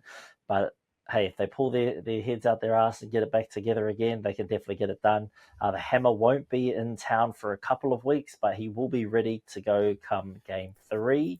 That's State of Origin. He will be ready to go by then. What gets me is this. It sucks for clubs because you're without your player for X amount of weeks due to injury because of Origin, and they don't even get to come back to play for your club when they're healthy again, because by then they're back at camp, a la Reece Walsh, and that will probably be the same for Hammer. Hammer will become healthy. He'll be available to play that week, but because he's in the 18 for Queensland, he won't be able to play that week, and he'll probably return the week after, which, hinders a lot of teams. Dolphins are fortunate enough to have Trey Fuller at fullback there, so he can bridge those gaps. Now over to the mighty Dragons. They did this without Zach Lomax. You got to think about it. They did this without Zach Lomax. Jack DeBellin had a game, defensively, offensively. He was playing out of his mind. Flanagan and Hunt, they work quite well together, those two halves. They know their role. They run when they need to run. They kick when they need to kick. They just suit each other quite well. It'd be sad to see them break up, because what Flano's done as a coach, not what's his kid's name, Shane has done for the team is amazing. He's turned this wooden spoon contender. Everyone had them written off at the start of the season. They were wooden spoon contenders. I think you had them down as the wooden spoon contenders on your prediction list. I think I went with the Tigers again, just because it'd be funny to go back to back to back.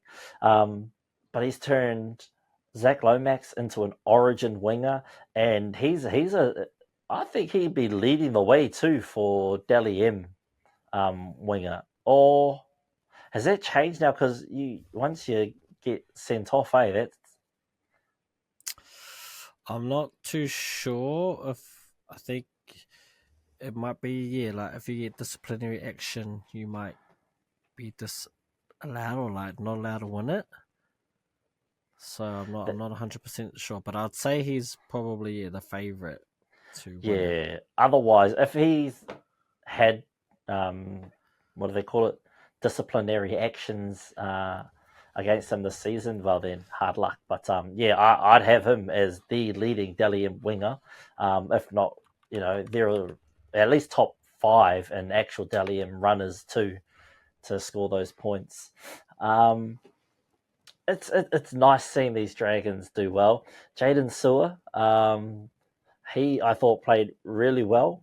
So did Raymond Faitala Mariner, who I think is also having a great season this year. Raymond Faitala Mariner, he's doing amazing things. But Jaden Sewer, after a rough night at Origin, a lot of people go, where was he?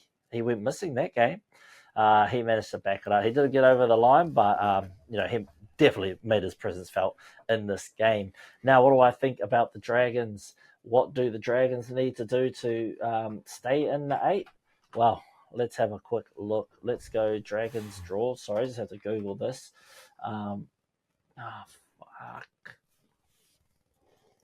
Dragons draw.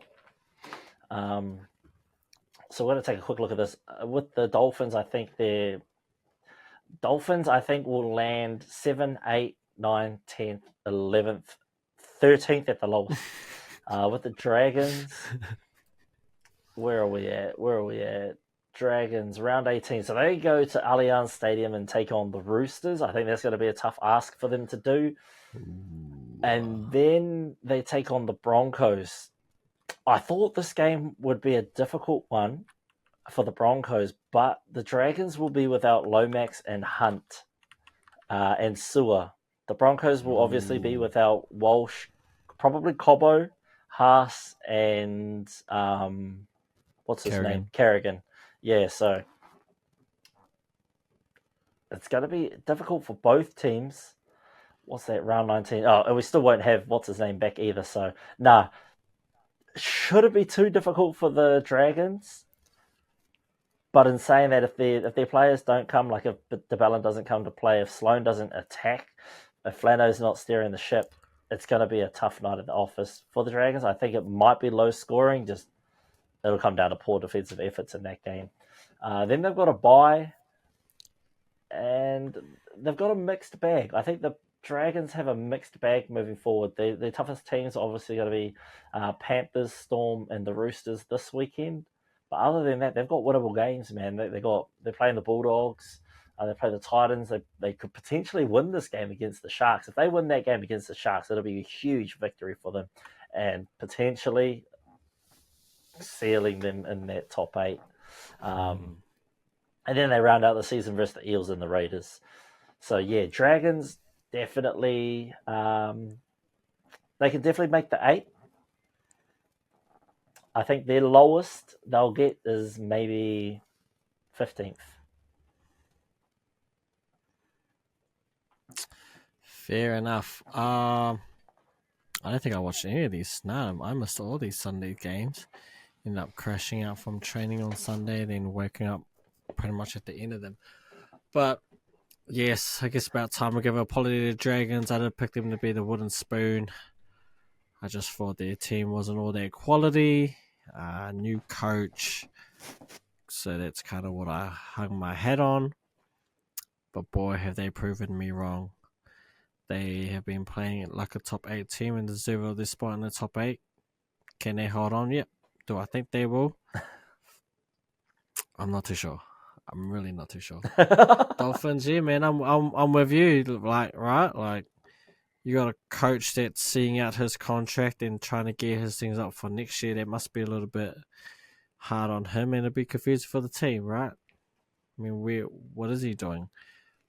I don't know, but it's Wayne Bennett, so we don't question him. And honestly, I feel as though the Dolphins have had a pretty cruisy run with their draw. I know there's a team, or maybe there's a team in the top 8 that when I looked at their draw, I kind of thought, oh, that's no wonder why they're where they're at. Like, they've had a pretty nice run of it. I think the Sharks would definitely won because they went on their like first 10 games, right? 9-1. But we knew that they would turn eventually because we just thought they hadn't faced quality. But, you know, like I always say on this podcast as well, we can only judge you on who you face, you face who you face. So everything you would assume returns back to the mean. But I mean, I think it'd be cool for the Dolphins to make the 8 just in their second season. I had them pegged at that 15, 16 spot, kind of competing with the Dragons and the Tigers to win the wooden spoon. Another team that's proved me wrong. So, I mean, it happens, right? It happens. Team get proved, but I don't really have much say. If I had to pick one of the two teams, I would pick the Dolphins to make the 8. That'd be cool. But I can see them both cracking it. I can see this 8 staying as is. But it just wouldn't surprise me if teams fall in and out. And I think those bottom, 7 and 8, I wouldn't be surprised for the next 4 or 5 weeks. It changes every time. And that just goes, and I think that's a reflection of how close this NRL competition is this year. One of the closest we've seen in recent memories, Wish them nothing but bad luck because I don't want them to win. Get up the Bulldogs. But I'll leave it there, really. Don't really have much else to say, to be honest. All right. Well, Bluebet Stadium is the second Sunday night game. The Panthers hosted and were defeated by the Cowboys. So interesting. The plot thickens there. It was, I think, a game where both teams rested all their origin players. Yeah, we didn't see To'o, we didn't see Baldy, and we didn't see Luai, we didn't see the other one. What's his name? Yo come off the bench. And is what's his name suspended, or did he just get fined, Liam? I think he might have got fined. But Okay. I don't think he was ever playing, right? Nah. But they probably would have named him if he did get suspended, because then that's just one less game that he plays. As for the Cowboys, yeah, we didn't see any of their players backing up. No Dearden, no Talangi, no Robson, and no Nanai. So all of them got a well-deserved break. They all put in big minutes over the weekend. And, I mean, I guess the Panthers didn't really need that victory. The Sharks are on a downward slide. And Panthers, they're showing that, there's a lot more depth to this team than people give them credit for. It really, obviously being without both Luai and Cleary, it's a lot harder to win. But I thought he's been doing a great job with this team in recent weeks. I think Drinkwater got a suspension. Yeah, so I think Drinkwater's out for a couple of weeks, which isn't going to make it easier for Cowboys to win games over this origin period, because you're already going to be down your main men. Now you got no Drinkwater for a couple of weeks. Going to be difficult. If anything, I'd say the Cowboys fall out of the 8. I could see them. Interesting. Yeah, well, that Drinkwater issue doesn't help the boys at all. So let's have a look at their draw. How long is he out for? Can you look that up for me, please? I can do that. Remember, they're also like the Roosters. They have 2 buys to come. Yeah, I don't know if that's going to help them.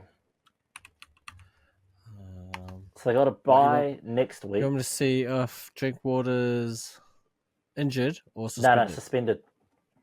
For how long?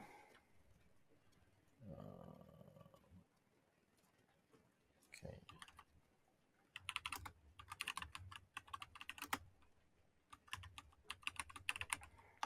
So this is where I'm at with the Cowboys. So this week they play Manly, and Manly see the return of Tom Trbojevic, and he's playing in the centres this week.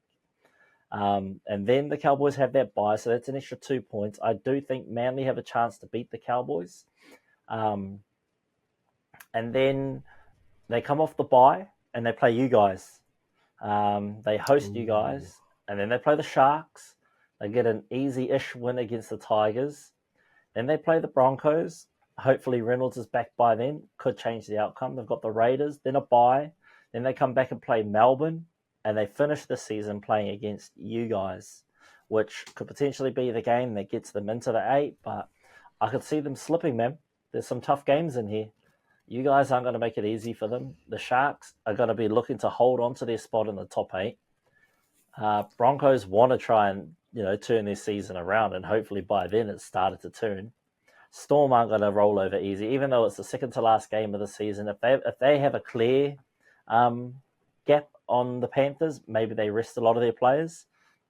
Doubt it though. It's Melbourne, and then the final game is versus you guys, and that could be a dead rubber match. Could be that. Well, it could be a dead rubber match if you guys are ahead. Can't find. Maybe he got off then. Maybe he's all good. He got Simbin, eh? Yeah. Yeah, it was saying a professional foul. Okay, so he's all good Simbin, to play on. so yeah. Well, there we go. That's all good. Yeah, I mean, professional foul, right? That's not really ever going to go to the judiciary. Yeah. Did Liam Martin never get a few weeks because of his head rub? Bro, unbelievable. I still can't believe that was even a thing, man. So what are your thoughts on the Panthers-Cowboys? Who jumps, who fails? Obviously, the Panthers have locked in their spot there. I think once again, just because I don't watch the Cowboys enough, they're one of the few teams that I don't have a good read on. Mainly because I just don't like watching them. They just don't do it for me. Which is why the 2 games on Origin, I'd be like, man, this Reece Robertson dude's pretty good. Maybe I should watch them because man, he's really, really good. Panthers, I expect the Panthers to be there. To them, I think it's just all about locking up at worst a top 4 spot, and I expect them to do that. But I do think it's important for them to finish top 2 to have the first game at home. Makes a big difference. Makes a really, really big difference. But eventually the dynasty has to end, right? When you've been dominant this long, like, it has to happen. I don't think they're going to lose this game. In fact, there's quite a few games this season that I didn't pick them to lose and they've lost. I think that's just like the high standard that like we hold them to. We hold them to a different standard than we do the rest of the league. They're also so depleted though, in like this year in comparison to recent years. Yeah, they've lost. Right, I mean, I did that. 13. The best 13 of players that have left the Panthers, and it was ridiculous team. So it just shows, man, and it has to show up eventually, right? All things must come to an end. Will it be this year? I don't know. I mean, I wouldn't bet against it. I think they're still good enough to make the final. But I feel at this point, I don't know if they would be favourites to win it. Yeah. Storm are good. Roosters are rolling. So there are a few teams I think they could pip them if they got them. So I don't know. And again, places the whole thing that this is probably one of the more wide open comps that we've had in a while, because the last few have just been pretty much foregone conclusion. But yeah, I think they messed up, man. I will say that I think they messed up not taking care of business on this game. I understand you're resting your Origin players, but locking in this win, I think would have went a long way to securing a top 2 posse for them. Kudos to the Cowboys. It seems like the tradition of making the playoffs, missing the playoffs, making the playoffs is back on. I mean, so there's something to be said about a team that's consistently inconsistent. Just maybe it's how they roll. And if that's how they roll, then you just look forward to every other year, right? Could they fall out the top 8? Once again, I think for me, spot 6 down, even 5 down, I'll include us on that. I don't see anyone on that top 4 not making the 8. But for 5 downwards, I can see that being a completely different 4 by the end of the season. It just comes down to who's playing better at the time, who's the hotter team, securing those dubs when you can, and just piling those points to where like becomes a lot easier. You never want to be that team that's relying on other results, right? That never works out. That never works out. But I do think they can both get it. Oh, well, I mean, Panthers, Cowboys. Yeah, I'm not sure. I think I would have them more likely to make the 8 than not because of that second bye. You have a 4 points guaranteed. Guaranteed. And if we're talking about that magic number being 28-30, that means you only got to pick up 2-3 more. Can you do that? I think they can. Again soon. Not too sure. But I'll leave it at that, bro. And let's head on to the last game. I can actually start this one, even though I didn't watch it. I mean, were we surprised? No. Roosters have been one of the... They are showing us what everyone kind of like thought they could be. They're playing like what everyone knows they have the capability of doing. And look, man, they are just putting on performance after performance. I don't know how many wins they have in a row now, but it feels like they're clicking. And it feels like they are well and truly going to be back in playoffs this year and Mm-hmm. in the top 4, which is what I think they've been capable of doing for the last couple of years. I think there's been a few years in a row where I've picked the final being Penrith Roosters. I know there was one year where I picked it, didn't happen, but looks like it could happen this year. That's So the a West matchup we haven't Tigers, seen, eh? yeah, that's one we haven't seen. And it'll be interesting to Ah. see what happens. Well, because every time they play each other, Roosters just get owned. Like, it's crazy. I don't know if they've played each other this year yet, but I know in years past, like, it got built up as this blockbuster, but they were just never. Maybe they were, like, close on the scoreboard, but it just never felt that way. It felt like that not the Roosters, the Panthers were just head and shoulders above the Roosters, which is rare to say. In terms of the West Tigers, man, hey, we told you to enjoy that win last week because it was just never going to happen. And now they're back to the bottom, going for that prestigious three-peat of the wooden spoon. And I just think with how good the Souths look, I can't see them winning the wooden spoon. Titans, they've got that Des Hasler DNA in them, and it's showing more and more each week. And they got the 60 points differential backing them Yeah. up versus the Tigers. I can't see them winning the wooden spoon. I think it's a 2-horse race with the Eels and the Tigers. I'm willing to give the Eels more leeway because even though they might lose just as much as the Tigers, I just don't see them getting blown out as much. So all paths that I'm leading is leading towards the Tigers getting the wooden spoon. Unfortunately, it is what it is. They started off great. It's kind of inevitable. And the Roosters, if they just keep going how they're going, you're looking at easily a top 4 team. I'd say top 3.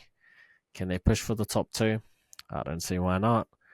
Where they get there, though, is another story. But yeah, dominant victory from the boys. I mean, 20-0 at halftime, and then you back that up with a 20 points second half. Just dominant all round. Sam Walker went 4 of 8 from the kicking tee. They must have been pretty tough kicks. So it must be, I'd say, Young and Tupou with a double each. So I'm guessing all the kicks were from the side. Tyrrell May.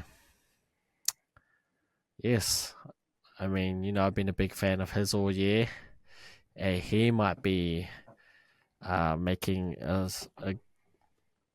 appearance on my GM mode next week. Guess we'll have to wait and see. It's what's it called? It's every time he starts, this is what he does. At the start of the season, when Lindsay Collins was away, when Leniu was away, Tyrrell May was starting, and he was having phenomenal games week in and week out, scoring tries. Like he is that guy.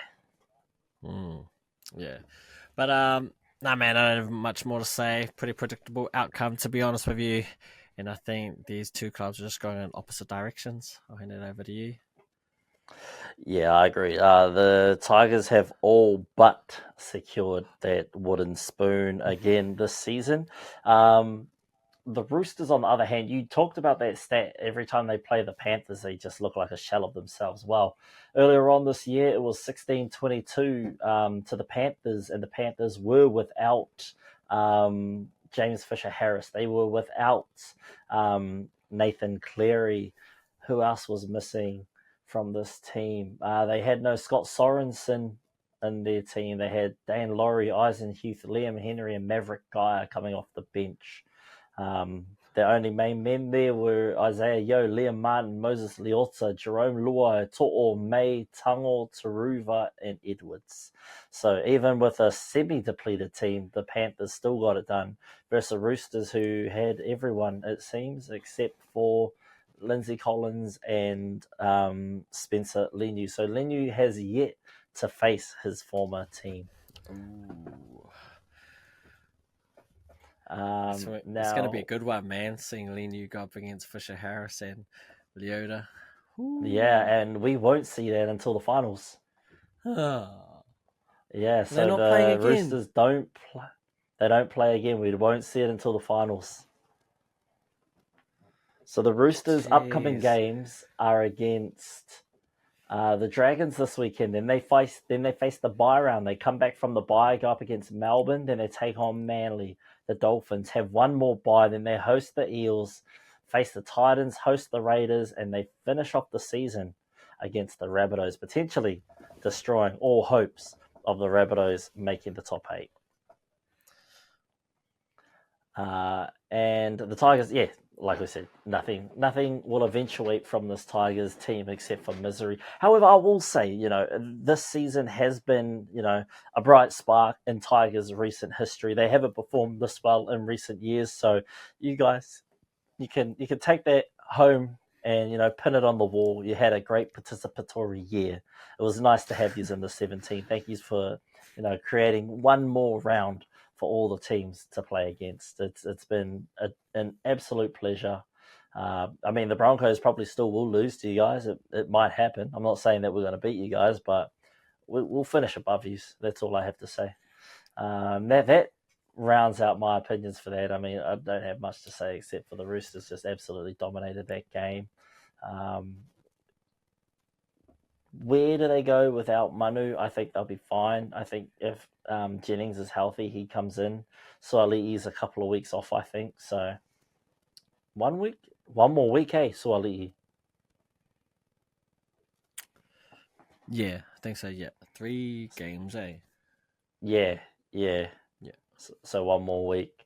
And then it'll be either Tupunua and Suali'i or Jennings and Suali'i. Is Jennings healthy? I haven't seen him for a little bit. I think he's just old, eh? I don't know, man. Couldn't tell you. Let's have a look. Where's the casualty ward? Let me switch to the... Where are they? Roosters. What does that start with? Oh, no, he's healthy. Oh, maybe Thing comes back. Can I do... What is it? Oh, is it just injuries? Can I do bloody suspensions? I think judiciary. No, well, it's got Paunga. He's suspended, so that comes up in the injury list. So Suali'i might be back this week. Interesting. Because he's not showing up here in this, so don't quote me on it, but yeah. Could be back. We'll find out Team List Tuesday tonight. Anyway, let's check out our practice run team of the week and practice runs power rankings, brought to you by 99 Dreams, empowering others to chase their dreams. For all your 99 Dreams merchandise, go and check out 99dreams.co.nz. Hey, look, if we get a code, we'll drop it on Thursday's episode, so you can go cop some of their gears. They got some hats so you can match us, or they got these baseball jerseys so you can look swagged out. Come on now, Fano. But this is the practice runs team of the week. Who are we looking at here? Do you want to run the backs? I'll run the forwards. Yep. Easy. Well, I'll give it to you.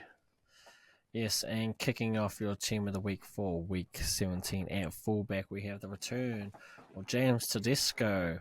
He hasn't really been featuring in our team all that much this year, eh? Nah, he hasn't been competing. He's been playing well, but he hasn't been like the best fullback every week. Yeah. Same as that Dylan Edwards Isaiah Yo issue. Yes. For the wings, we have Kyle Felt and Greg Marju. Like I said, he's good for a mistake coming out of backfield, but he's also good for tries in the red zone. Kyle Felt, just doing Kyle Felt things. At centre, we have the centre pairing of Bradman Best and Jesse Raymond. Yeah, actually, Jesse Raymond was pretty good. He gave us fits. In the halves, we have Matt Burden and that magical left boot of his, who literally kicked us to victory. And Tamati Martin, quite deserved of his number 7 spot. He is 4 try assists.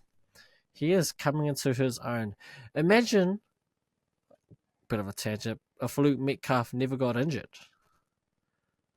Because Yeah, I then don't we wouldn't think, be seeing this. Tamari Martin wouldn't have even got a look in because it was Metcalf's spot.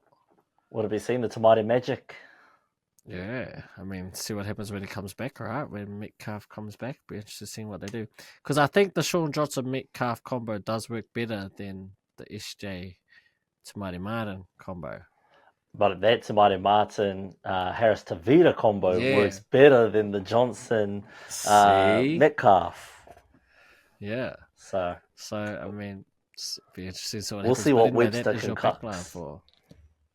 Yep, let's see what he can. I'll head it over to you for the forward pack, man. Alrighty, our props look like Max King and that guy, Terrell May, who surprisingly only played like 20-ish minutes and still managed to ball out the way he did. One thing, I will add this in before I move on, I forgot to add in on that last thing. What I think has been smart this season, and it's been frustrating so many fantasy owners, but it's Robbo's minute management. You haven't seen any of his forwards get overloaded with minutes so far this season. Everyone's had it kind of balanced. You see Brandon Smith taking long spells. You see Jeremiah Hargreave take larger minutes. Lindsay Collins taking smaller minutes. You see him integrating Lenu, May quite well off the bench in his rotation. So hats off to him. He's got to have a pretty fresh forward pack for the finals push. Reed Mahoney takes on that hooker spot, and I think he's shown up quite a lot this season. Shout out to Reed. And then in the second row, we got Mitchie Barnett and Jaden Suwa. And finalizing that lock position is Cameron McInnes. Not bad, not bad.